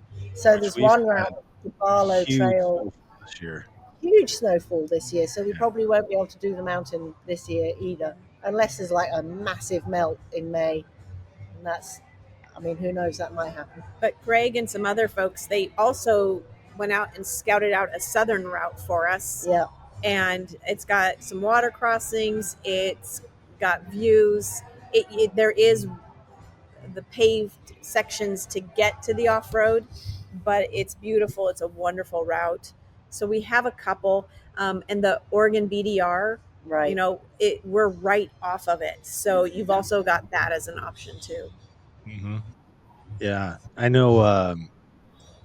Sean and I went out to Mitchell last year just for Right. lunch, and we rode through the Rajneeshi place. Yeah, exactly. At the back, the So big ridge over there. So if you've seen that on Netflix or whatever it's on, yeah, you can go actually like ride through it. It's the Did weirdest you thing go to ever. Tiger Town for lunch in Yeah. Mitchell? Oh, I love Fire Tiger Town. bear will punch you in the face. Well, no, that didn't happen, but she was pretty rambunctious while we were there. That's for sure. And I was like, you don't have like a sticker wall or anything. And we're looking around and they were having BMW, um, whatever it is, the big Yeah, the rally. annual rally with John Oh, Day. Yeah. Yeah. So they, there's a bunch of dudes on BMWs everywhere, venture bikes. And then Sean and I were there. I was like, you don't have a sticker wall. Like everybody carries stickers anymore. And then he'd be Yeah, like, oh, wow, look at all these people that are here. So she was like, put them on the pole. So we started the sticker poll. So I good. don't know how many nice. more stickers are there, but she was like, yeah, put them right there. So I put one of mine on there, the motorcycles are pancakes. And then I think Sean put one of his on Venture, Oregon. So if you get over there, put your sticker on there. And let Yeah, us know where you're at. That's right. Yep, you can do that. Absolutely. We put them on bikes, yeah. like not somebody's personal bike. We go and we sticker the underside of the back fenders and stuff like that. Places that you might not necessarily see it immediately. We had a company that was I do the same thing. new bikes. Yep. And we just made Yep. sure that they went back to corporate with a little love tap. Memory of Portland. I love it. That is hilarious. Yeah. That is hilarious. So how many routes are you going to have this year? So you got about 5 or 6 on the road. How many of the off-road routes Well, are you the guys planning off-road on? we'll have 2 for sure and maybe 3. And then obviously there's variations that you can do on that. Yeah, And exactly. then, And then the rider training, Carey will take people off on yet another off-road ride that he'll design pretty much ad hoc, as far as I can tell. and which way we go up here? Left. That's the route. Yeah. I mean, you can ride up to McGubbin's Gulch and ride anything off-road out of McGubbin's. That's really doable from Maupin as well. It's a ton of OVH, or is it OHV? OHV. Yeah. Yeah. OHV, yeah. Lots. Yep. We might have to ride over there this year and check it out for sure. Yeah. Absolutely. And So, camp. yeah, backing up a little bit more in the timeline here because we're kind of moving forward through things to the routes and things like that, which are, again, you can get up in some of these mountains and you can see, let's see, you can see Broken Top, Mount Bachelor, the Three Sisters, Mount Jefferson, Mount Hood, St. Helens, Adams, and Rainier all in one spot. It's terrible. Isn't that amazing? It's so terrible. Yeah. So And you're definitely right. bring cameras and stuff. You're on your bike. But Oh my gosh. so in the last year, there's been some changes, right? So I think I might be totally wrong here. So Kate, you feel free to call me out here. But this year, you're actually went from kind of helping out to actually legitimately being on like the board, I guess maybe. She's the only staff. I'm still volunteering. Yeah. Oh, okay. Yeah. Well, congratulations. And then the VB40 is now heavily involved, if I am correct on that, right? So how did all of this, because Sean, he and I are pretty good friends. And so, who's also VB40 board member, if you don't know that. I kind of started hearing some rumbles, and I don't know, sometimes like maybe I'm not supposed to hear this stuff, but here I am, so I kind of hear it and I'm like, oh, that's pretty cool. So kind of walk us through maybe the last 12 months. Well, I guess not quite 12, but from the end of last year's Maupin Madness until now, how these things kind of transpired, bringing Kate on as staff and then also the VB40 partnership. So, well every year. Well, let me preface all of that. So the poker run was always in support of a veterans organization of some kind or another. Right. And when I started to really pay attention to who was getting the money, and this was before I became director of the chamber, I started asking questions about who was getting it. Was there any accountability? Did we know that the money was actually being spent on vets? And as I was asking those questions, one and then another, and I think a third entity in my parlance, went tits up. So the first one was run out of the Dalles, and at some point they stopped being a veterans organisation of any description. And then the second one also ran for about a year and then disappeared. And then the third one, and I can't remember the names of any of these entities, which is probably a good thing. There was some talk about financial misdirection of funds, and I was like, whoa, if I'm taking this over, I'm fully supporting that we support vets, but I need to know that we're running with an organization that is really kosher, because I need to be able to tell my board on the chamber and anybody else that asks, yep, the money is going here and it's provably being spent in a really useful and supportive way. Cute Kate. Yeah. So, yeah. So, honestly, I'm not sure what the connection was that brought VB40 and Maupin Madness Rally together, but there was a touch point, and it was just like, oh, this is legit. This is a good group, and they're motorcyclists, and the groups before had motorcyclists involved too, but this was veteran motorcyclists volunteering their time to serve and create community for other veterans. They came to me. Was it that? And I was like, who are these people? Yeah. And I I mentioned think it. Sean called. I think Sean was the one that reached out, if I remember correct, what he was saying to me about it. And Kate and Greg went, no, these dudes are this is legit, totally legit. And I was like, all right. And they're great people. Not the organization in how it's run and how they serve, and their efficiencies, their legitimate. Sean brings such value to that organization. When you look at the books, you know exactly the transparency is bar none. So that was just like a thumbs up. But then you get to know JJ, you get to know Brian, you get to know Sean, you get to know these individuals, and you're watching them work. And I know I'm leaving Jonathan. There's more guys. Sorry if I didn't mention your name, but the way they interact and they fill, like I might have a gap here, but that's where another person brings in and fills that gap. And when in the end, all of these men come together and they create this whole entity that serves the veteran community and gets veterans out of their houses, out of being by themselves, and into a community where they use dirt therapy or road therapy, but they're on bikes and they're getting out there. And that's something that just speaks to exactly what Maupin Madness wants to support. Yeah. So it really has been exciting. And then Greg ends up he's not a board member, but he's part of the board. I don't know. I don't know titles, whatever, but and you just become part of the family, kind of like Cascade Moto. We're kind of the family here.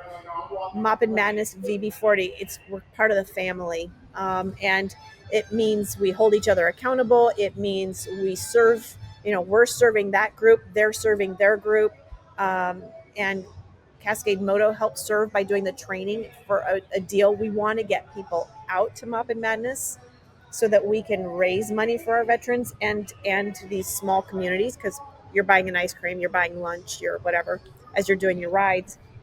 And it's really nice to support our state, our local communities, our local counties, our veterans, and we're having a ball. Like Suze and I, we're working our tails off, but we're like having Laughing. a ball. Yeah. And I don't know. Yet to look at each other and go, we're doing this because why? Because we freaking love it. Never happened. Freaking love it. Yeah. I love this. Yeah, this is pretty stellar. Yeah. I think just going back to the veterans back 40, if you're watching this, I have the flag right here in the background, and Sean gave me one a long time ago because I was like, I really support this guy.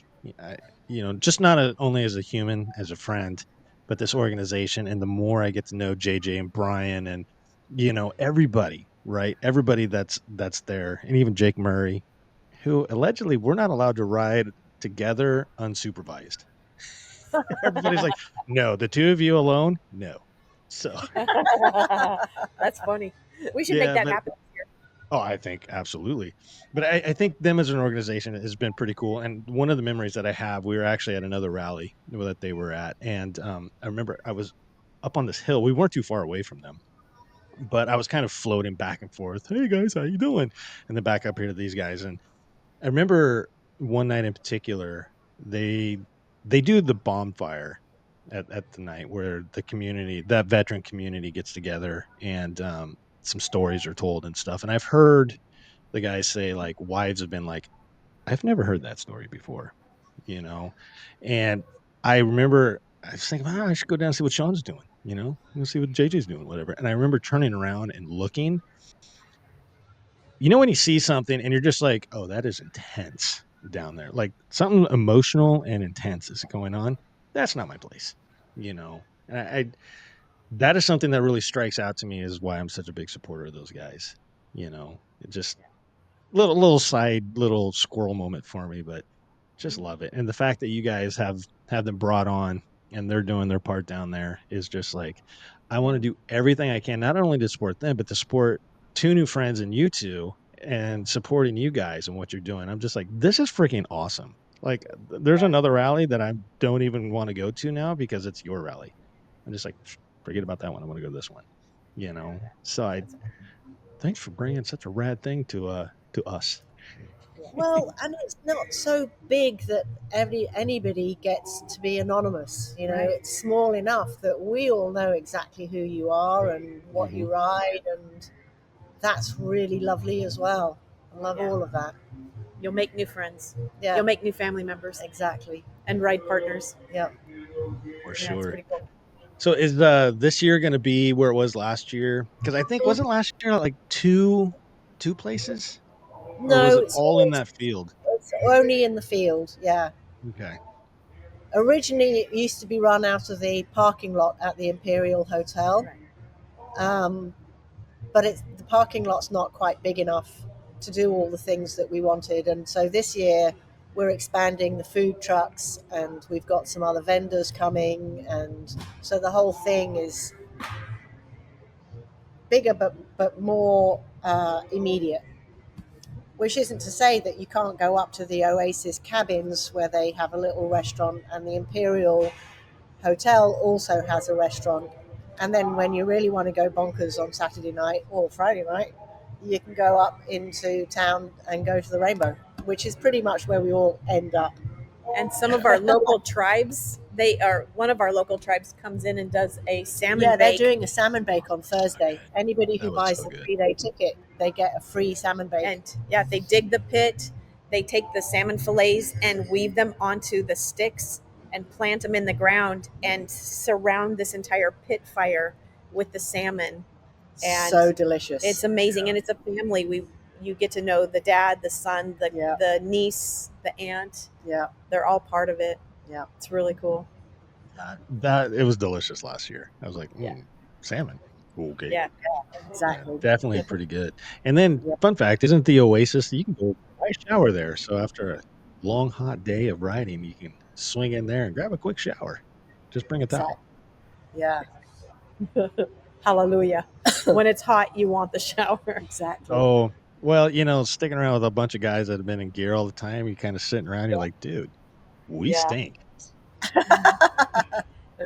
What I would love to be able to do, and I have not quite worked out how we can do it, is when you go to Touratech up in Washington, they hitch, I think it's 8 shower heads onto the main water system, because it's agricultural. It's an irrigation system with a pipe like that with full-on pressure.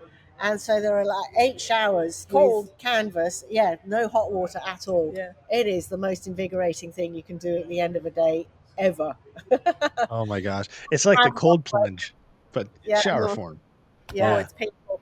I haven't worked out how to make that happen in Maupin, but maybe next year I'll get that one done. We've spent a lot of time reaching out to motorcycling communities and then also overlanding groups.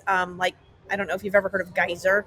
Like we were seeing, can they bring their shower system? Because that's a way to get a hot shower. Yeah. If we The can, geyser system is amazing. the Geyser, yeah. And so, man, I should just bring mine and sell a sponge and people have a fundraise for veterans. Wash the stink off and raise some money. Actually. Yeah, we could do it, but it's only one at a time. We'll have to buy some more. But the Geyser system is a great one. It's water efficient. It's hot.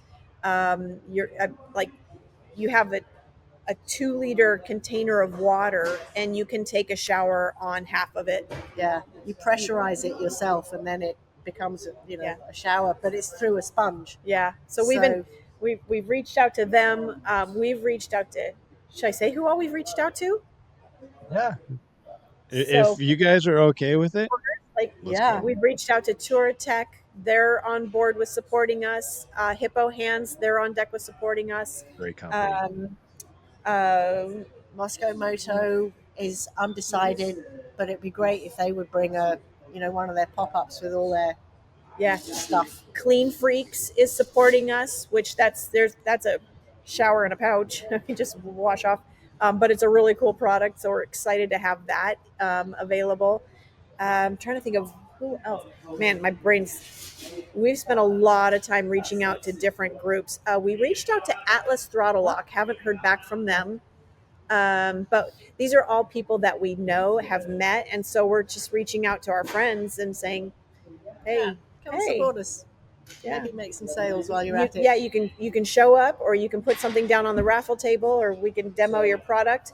We're going to have Cascade Moto is letting us do trials, demo their electric trials bike. So if you've heard of the... I just knew the name of it. I can't remember. And I can't starts with one out here. I took a picture of it. I'll send you the photo too. But we'll have an electric trials bike that you can demo at Maupin Madness. Okay. So we're trying to make it fun, engaging, bring some value. We usually get a lot of good supporters, and so this year we're trying to up our game even more. So I love it. I might know a guy that's an ambassador for Heads Up Guys for men's mental health who might be interested in maybe doing something or two this year or next year, whatever. Yeah.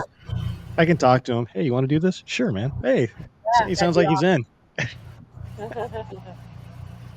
Yeah, that's the Hippo Hands. Those guys are stellar. I love those guys. I had them on the podcast. I don't know, many episodes ago. Yeah, I had them both on, Drew and Brian, and I was just like, I'm sitting there doing this podcast with them, and they're talking about their life experiences, and I'm like, seriously, like, it's almost like the two of you as well. It's like, you got to both come on individually and really go through your guys' stories. They just start like, not like, it's just like Suze, like, Mongolia was cool. I did this stuff. Yeah. But it's like, wait a minute, hold on. I really want to deep dive onto this, Yeah. So we could go into the Triumph Tiger Troop that we kind of started. Yeah. Oh, created a whole ride community. Yeah. There's a lot back there. Yeah. I'm down with whatever the conversation. That's one of the things I really like about this. I don't have a list. Like my note sheet over here is just like the timestamps when you guys are like, oh, I'm going to send you pictures. I'm like, I better write that down so I know where to edit, throw those up. Those are my notes. I generally will, like I stock pages a little bit, just like, okay, just kind of get a feel for something. But I don't really want to have a conversation where I have these bullet points and we're like, okay, we got to stop talking about that because I got to get to this point. I don't ever want to do that. Organic conversation. That's where it's at. So definitely let's get into this ride that you guys are doing on the Tigers. I mean, we got time. We've been talking about Maupin Madness, and there's probably going to be more questions I have about it. But as of right now, my little squirrel brain just went, I'd like to hear more about the Tiger trip. That would be cool. Okay. So there was that time that me, Kate, Lee, Greg, Marilyn was there, but she drove. A couple of other guys. We all rolled out to Maupin for a weekend. It was a long weekend. Mm-hmm. And it really started with the white trash swimming pool. I'm sorry, what? I need a little more context here. So I had ordered 36 bales of straw and a really big tarp to be delivered to my house. And when everybody that came on the ride arrived at my house, I said, okay, so we've got a bit of a job. I need you to make me a straw bale swimming pool. And they're like, what the fuck? And I was like, well, here's the sketch. You know, see what you can. here's a tarp. Here's some hay bales. Yeah, go for it. Make it into a pool. And they did. So we had the white trash swimming pool, Oh my gosh. paddling pool, Yeah. and then there was alcohol and food after that. But that kind of was the kickoff, wasn't it? Yeah, and we were out in the yard just talking about how we're all on Triumph Tigers, and we're like, we could create a club, and we could call it the Triumph Tiger Troop, the T3, and that's so we did it, and each year, so for 10, 11 years, Yeah. every month, January through November, the third Saturday of every month was a lead ride out of Cascade Moto. And we started off with ride books.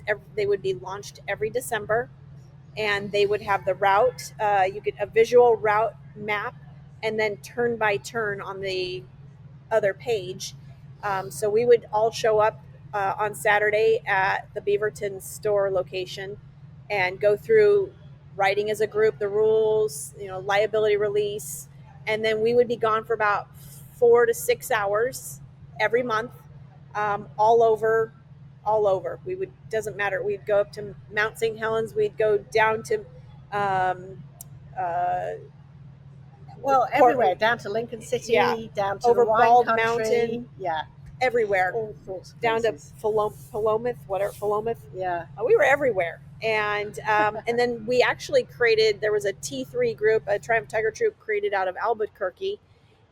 So one year we decided, well, let's all meet up. So because I was emailing this guy from Albuquerque, and we all met up in Utah. And rode around for a really long weekend. And that was a lot. Bear Lake. Bear Lake. Yeah, we were in Bear Lake. We all rode up to the Tetons, and it was a wonderful time. And then most recently, we had a T3 group, a Triumph Tiger Troop in the England startup. I never say it right. Falkland. I don't know. It's one thing. Falmouth. No, not it's Falmouth. That's when you read it. I'll have to pull it up. When you read it, I say it wrong. Suze is like, you don't say it like that. So, but we had a group there as well, and it's just people that ride Triumph Tigers. Our friend Soren, who recently passed away, he was really good at designing, and he created. We took the Triumph triangle logo and the Triumph word logo, and he had this tiger coming through it, and it became our logo. And it's funny because I was in Canada, and a friend of mine who's actually from England, he had a sticker that he bought on the internet, on the interwebs, and it was a T3 sticker that Soren had made. And so it's nice to see Soren's contribution continue on. Norfolk, England. Norfolk. Norfolk.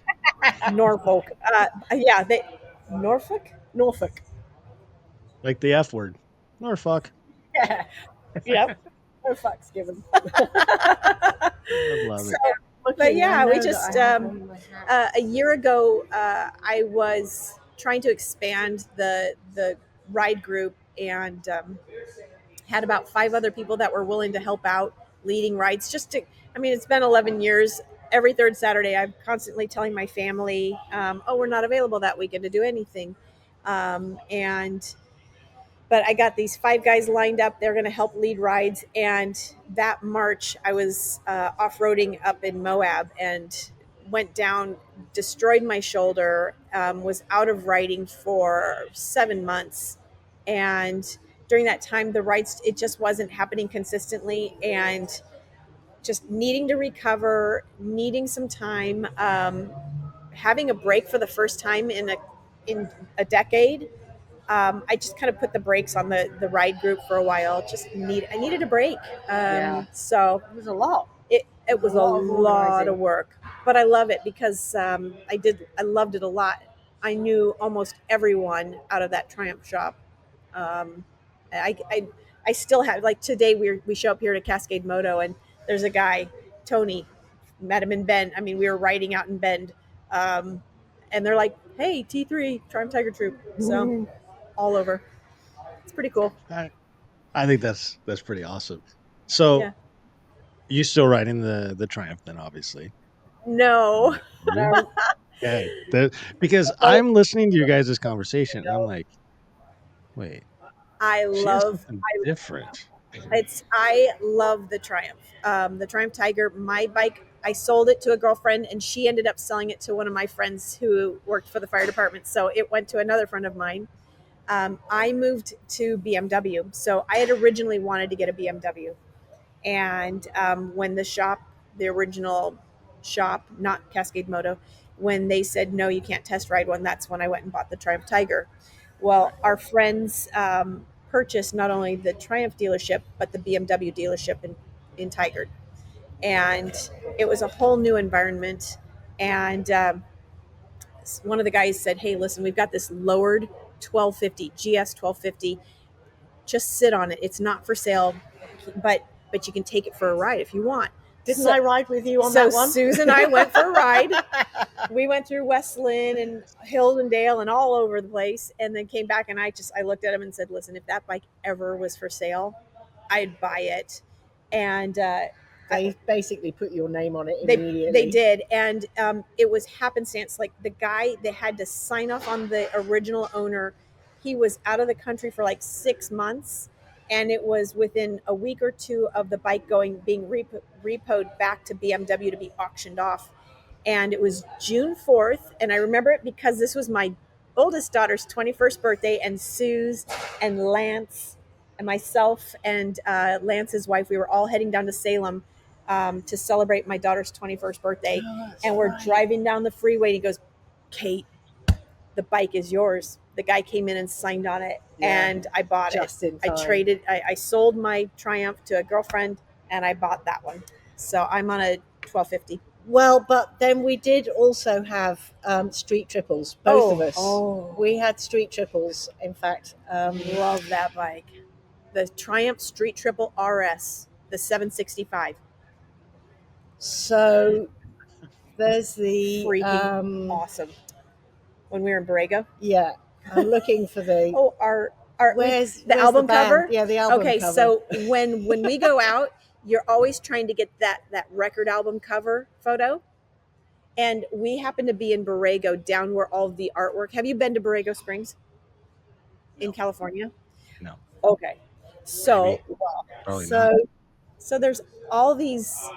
So that's our bikes in front of this metal sculpture, and these metal sculptures are all over Borrego in Right. one long But ride. there's one in particular that is the dragon, the serpent, and it has the serpent's head coming out of the ground to the head. And then if you look across it, way over yonder is another. What is playing?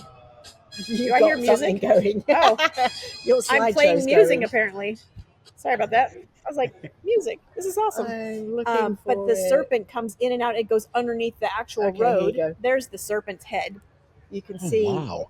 Yeah, and it's huge. So we have this fantastic, and the lady road goes is way back here. Yeah, and this woman, she's a photographer, and she sees the four women, the BNFs. Again, we'll get back to that story. So, and we're all on our cool bikes, and we're all down at this sculpture, and she takes our photo, and it became our record album cover. That's Is that awesome. it? Yeah, that's it. Oh, it's stunning. So we'll send you that. 3 street triples and a tiger. Oh, so in that group, in the BNF group, you had which is the Bugger and Fox, by the way. Bugger and Fox. We were at Suze's house going, Suze, what's the worst language your mom ever used in England? And she was like, well, if she said bugger, you knew it wasn't good. Bad, yeah. But when she used bugger and fox, fuck, you left the room. And we were like, well, there's our name. So we're the BNFs. And but you've got Sue, who's the director of the Chamber of Commerce for Maupin and a realtor. You've got our friend Betsy, who's a law enforcement officer, motorcycle police officer. You've got Wendy, who's an attorney, and then I'm in the fire service. And it's just this. And then we've added Sarah Schilke. We've added Lulu Turbin. We every Who year are we going to add this year? Every year we add one person to the BNFs, and you never know who it's going to be. Fast. Oops. Well, we're gonna have to off air once we get off. Your friend that's the Moto cop. Yeah. I've been trying to get a Moto cop on this podcast forever, and all the guys I talk to is like, yeah, dude, let me talk to my sergeant. Ghost. I never hear from him again. They never reply back to me. She is a sergeant. I think she is a sergeant now. Oh, maybe it's her. No. Yeah, maybe. Yeah, you never know. We can figure that. Let's see if she's available. But she's so cool. Yeah, she is so cool. I would love it. Like I said, I've been trying to get a Moto cop on here for a long time. There was a retired one that was doing something. We chit-chatted for a minute. I don't know what happened with it. And then I've actually stopped a couple times, you know. Hey, how you guys doing? Hey, I have a podcast. And a lot of times they look at you like, okay, cool. And whatever. You know? But I want to go through the training. I want to go through just the experiences and everything. And of course, when you see a Moto cop, you got to do this to them. Tap the top of your head. Say, there's a cop around here. No, I have a story. So Betsy lives in Sandy, but she works Multnomah County. And I am often, especially in the summer, on my bike coming back through Sandy to get back into Portland. And Betsy knows me as a tiger rider and a street triple rider. She'd never at this point seen me on my GSA. So I'm coming through Sandy, and way ahead of me, like 2 blocks ahead of me, I can see there's 2 motorcycle cops. And Betsy is recognizable. So I was pretty sure it was her. So I just started riding a little bit faster than the traffic, and I just gently wove my way up to them.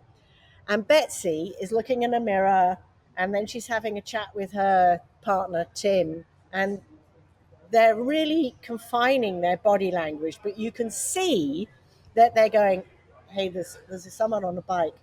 Oh, it's a girl. She's riding up on us. Do we know her? No, don't know her. Who is this? And it got to the point where, and it took me about 20 minutes to get all the way up to them. And we're at lights, and I ride up right behind Betsy, and I bump her. And she was like, what the fuck? And she's looking in her mirrors, and she's trying to work out who it is. And I flip up my lid, and I go, hi. And then she was like, whoa, it's you, it's great. Yeah. And then we all rode into Portland together, which was pretty cool. That's awesome. Yeah. Suze does a thing, totally. And then the BNFs, we all joined in with that. And she puts a Christmas tree on her motorcycle and then rides around all over the state and takes photos of the bike and the tree in these random spots. And I think it was 2 years Portland. ago. I just do it in Portland because it's too cold to do it anywhere else. But before you were at least that's in my driving car. In your car. Yeah, I put it in my car and I take it to a different place every day. Yeah.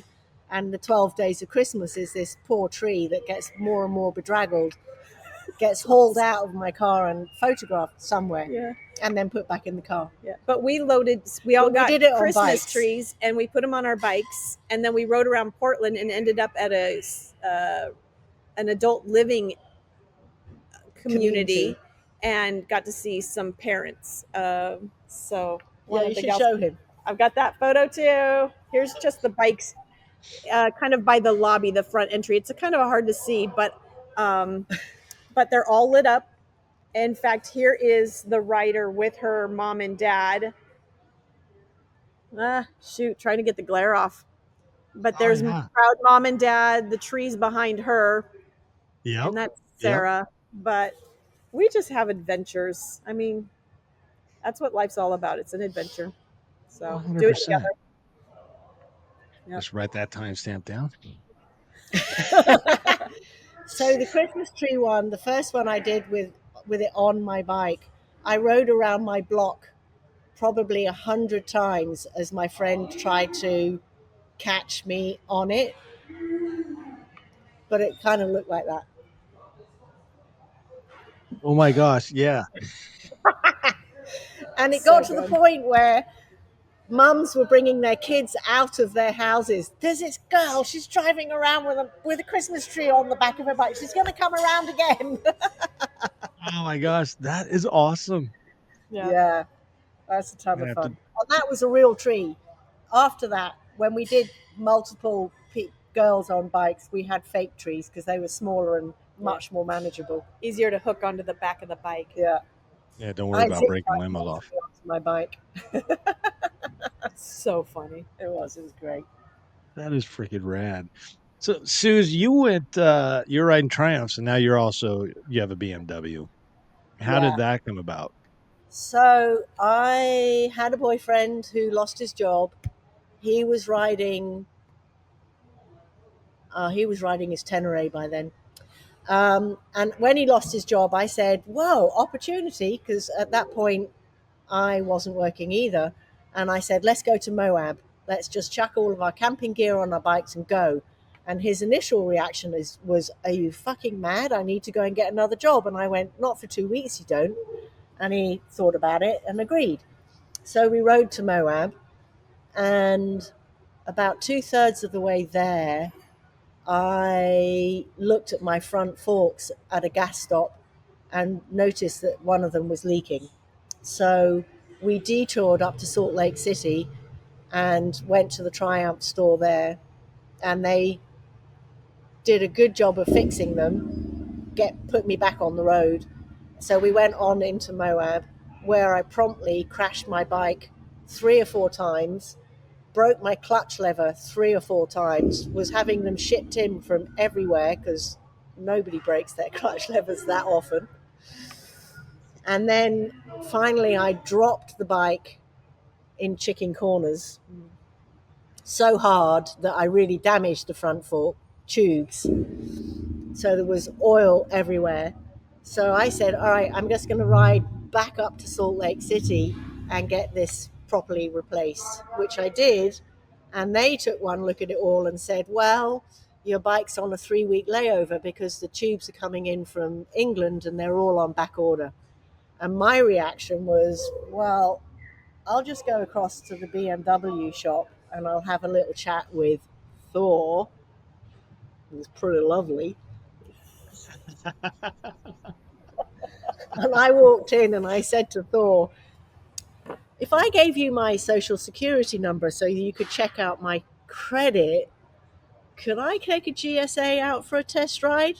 And he looked at me and he goes, based on what I've seen with your Triumph, you are more than ready for a GSA. Here. They rolled out a GSA on brand new knobbies, which made it an inch higher than it, well, maybe 2 inches higher than it would have been. And I was right on my tiptoes. And I rode that bike out of there like a boss. Came back 45 minutes later and I said, so, how does the credit check out? And he goes, you're golden. And I went, perfect, I'll buy it. And so I rode home to Portland on it, left the Tiger in Salt Lake City. Oh, I love it. That's when I had money. Well, actually, I didn't have any money. I bought that with none of my own money. They had Where there's a $1,000. will. Yeah, they had $1,000 credit to go towards clothes or luggage or whatever, and I said that's the down payment. And then I financed everything. I that bike. I got it loaded as I could. It's pretty rad. I know people have already talked about this, so if you're avid listeners, sorry. But I before I was buying my the Africa Twins, which I'm on my second one now, I Wow. went to Cascade Moto when they were at the other location, and Yeah. I wanted GSA. That's what I want. And I walked in there, and I don't remember the salesman's name, but he was stellar, good dude.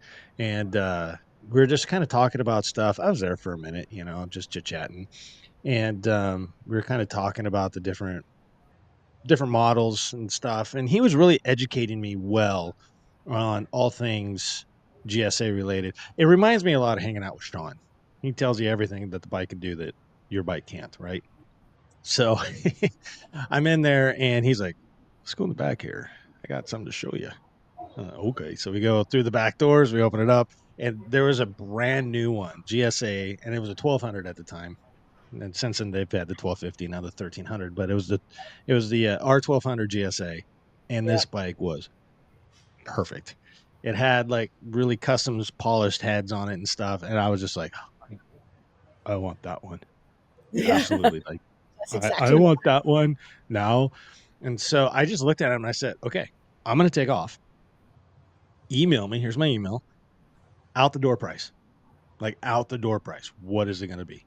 He's like, okay, I'll have it to you in an hour. And of course, it was like 2 hours or 3 hours or whatever it was. But I specifically remember not an hour. But I got it and I started looking through it and I went all the way down to the bottom of the page and saw the out the door price. And I went, there's no way that's going to fly here at the house. There is no way I'm going to be able to do that. It's an Africa twin, right? So that's just my story with him. Like, one of these days, maybe, but I'm super happy with the twin that I got, right at like a 250. But maybe one day if I do more, I don't know. Well, I will tell Maybe we'll you get that one. GSA, I had left my husband. Pretty sure I was divorced, but I might not have been. It was really, really soon after my divorce. And that was the first moment that I made a decision just for me. Didn't have to ask anybody, didn't have to take anybody else into consideration. It was the first time I went, do I want that? Yeah, I want that. All right, you can have it. Oh, I love it. That's a t-shirt right there. Yeah. Absolutely. Speaking of t-shirts, are those going to be for sale? So At you do Maupin have Madness this year? special order weeks. There's a cutoff date, and I can't remember when it is. But I should stand Yeah. up because Yeah. I've got the long sleeve. Oh, I didn't even notice that at the beginning. Yeah. yeah, That's pretty rad. Yeah. I love that logo too. It's so aesthetically pleasing. Great logo. It's cool. It's like classic, kind of my retro, son, but kind of modern. my son, graphic designer extraordinaire. Oh my gosh, he is a talented young man. Yeah, That's rad. Yeah. And he Yeah, designed so- this. He's designed some pretty Yeah. memorable and epic pieces. yeah. I accept all of I'm that. proud of him. He's not even my son. Well, family is chosen, right? Right. You can have Right. blood family and there's chosen family for Exactly. sure. Yeah. And just because somebody's blood family doesn't mean we have to accept that. Right. Got a few of them. Because it's So, It's 7. Okay, good. So, what about Maupin Madness? What is it going to be price wise for an individual to go down, and what does it include? So the 3-day ticket is, oh my God, you'd think I'd have this completely off the Going to top of my Eventbrite. head. Yeah. And I We're highly looking at recommend this. Yeah, So what it So I- includes, yeah. one, just like one bike, one rider, Right. one bike Mhm. on that. The salmon baked dinner, Free camping free camping. You have your Poker poker run. hand. Yep. and free beer each night of the rally. One free beer. So I'm glad you threw the one free beer in there, because when you say free beers, it's like, wait a minute, What? Sign me up. right? well, because we don't want 4 people to take complete advantage and just drink all the beer. Right. So Right. and everybody's pretty good about that. And this year we have cocktail bar as well On and premise. on the premises. Oh, Yeah. nice. So that's $180 for 3 nights of camping, bike and rider, salmon bake, poker run, and some free beer. But if you But- want to volunteer, 50% off. 50% off. And we have either registration table, we have people that are part of the raffle table, the bike show, the the dealers themselves. We have a number of different spots, just Yeah, kind of that the we need gate filled. security. Yeah. And we have the spreadsheet, and if we plug you in, we send you the code. And if you're bringing your significant other and they don't ride and they want to volunteer, if they want to work Yeah. for us, We're happy to take Any volunteers? Any volunteers? Yeah. So. And then Yeah, if you I just love want it. to come Saturday and just do the poker run, that's $50. And then for another $10 on top of that, you can get a camping spot as well for Saturday night. just for Saturday night. Okay, so Stay. $60 for the poker run and the crash out for the night. Oh, and there's band. I was going to say we forgot to mention we have a band. Yeah, what's his name's band? It's Safety Third. Yeah. Oh, that's Nathan Fan, right? Yeah. Yeah. And Galen Davis she's part of that. They're both riders. They're all riders. They're all the whole riders. band.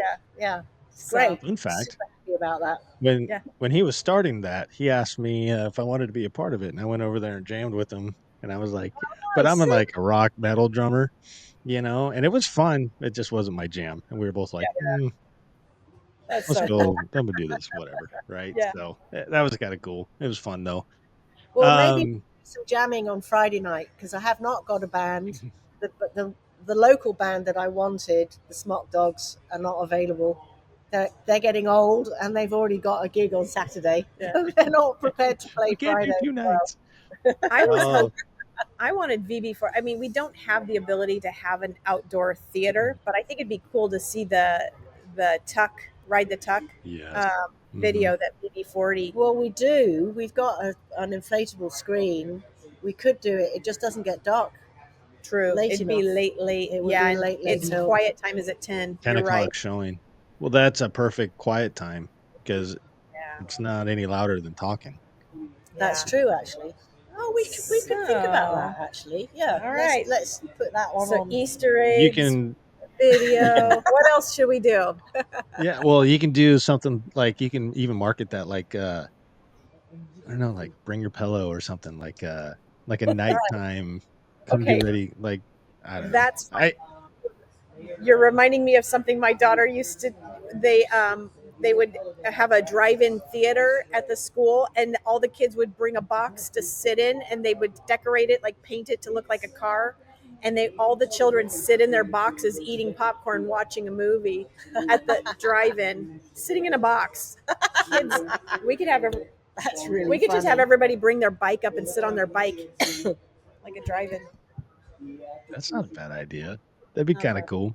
And then everybody can turn their lights on, and that could be like the ambience, like the end. So I think we've got one side for the tent. I think the chamber just found the side, and if that's the case, we've got something to. Sweet, because then we could do it inside the tent. We could have everybody. That'd be awesome. You're hearing the brainstorming here first, kid. Kids, it's happening right now. So.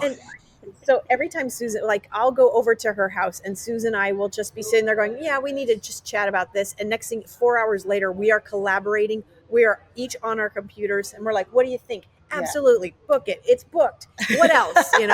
It's when we get our heads together, it's just magical. Yeah. Yeah. I think it's great stuff. And I think this event's going to be absolutely epic, and more food carts, and having some vendors there and stuff. I think it's going to be a great time. And the veterans group is actually going to be doing a barbecue this time. They're going to be working the grill. Yeah. Okay. So one of the nights, that's an option for people. Yeah. They should do a pancake feed so I can rate pancakes while I'm there. There you go. I did it last time. Right? Greg was cooking, have to do the famous intergalactically known pancake rating system for motorcycles and pancakes, right? The PRS. So right on. Well, ladies, I think we are at, I don't know, I can't see without my glasses on, but we're 2.5 hours. Yeah, Not too I think, shabby. Yeah, 2:23 right now. And I really got to say that if you are on the fence about a rally this year, and there's another one the weekend before that is 3 times the price, I think, or twice the price, if you're looking for something a little smaller, a little more quaint, this is definitely the one you're going to want to hit. This is the one that you want to go to. As you can see, the 2 ladies that are running it are stellar humans, and that just goes over to the event. And, being involved with the VB40 guys, they're all going to be there. Again, all of them are stellar. Sean, sometimes he can get a little moody, but that's fine. He just pulls beard and he comes back to reality. It's fine. We know how to handle him, but no, it definitely go down. The link is going to be down below for Maupin Madness. So just go down there. All their socials will be on there. We'll put VB40. We'll put Suze. We'll put your coffee. Kate, if you want your socials up there, we could throw that up too. Is there one for your guys' club? Any socials for that, or is that just kind of quiet? No, that's still on hiatus. Just something. But I mean, I can send you the website and kind of show you what we've done. But yeah. Send me whatever you guys like. We'll put it all right down below here. Go click the links and stuff. It'd be absolutely an amazing time. And come hang out with these two ladies. Come hang out with me and do whatever. And I'm sure this guy's going to be actually. I've got a pretty good. Been working on video ideas that I want to do for the Maupin Madness this year. So, yes. Don't be surprised if this guy comes up and says, "Hey, what time are you going to be up tomorrow morning? Because I'd like to maybe interview you for 10 minutes. Never mind all the cameras." So that would be awesome. Yeah. So got some great ideas for that. Anything else you guys want to add before we sign off here? Nope. This has been wonderful spending this time with you. It's having fun. Would love to see you and your dad. We will see you and your dad. At Maupin Madness. We'll be there for shizzle, as the kids say, I guess. I don't know. For shizzle. It's a while since I heard that. Right? Well, we're just showing my wannabe young age there. I don't know. Yeah, but with that, again, thank you so much for coming on. It's been an absolute joy. And until next time, friends. Okay, bye. Bye. See ya.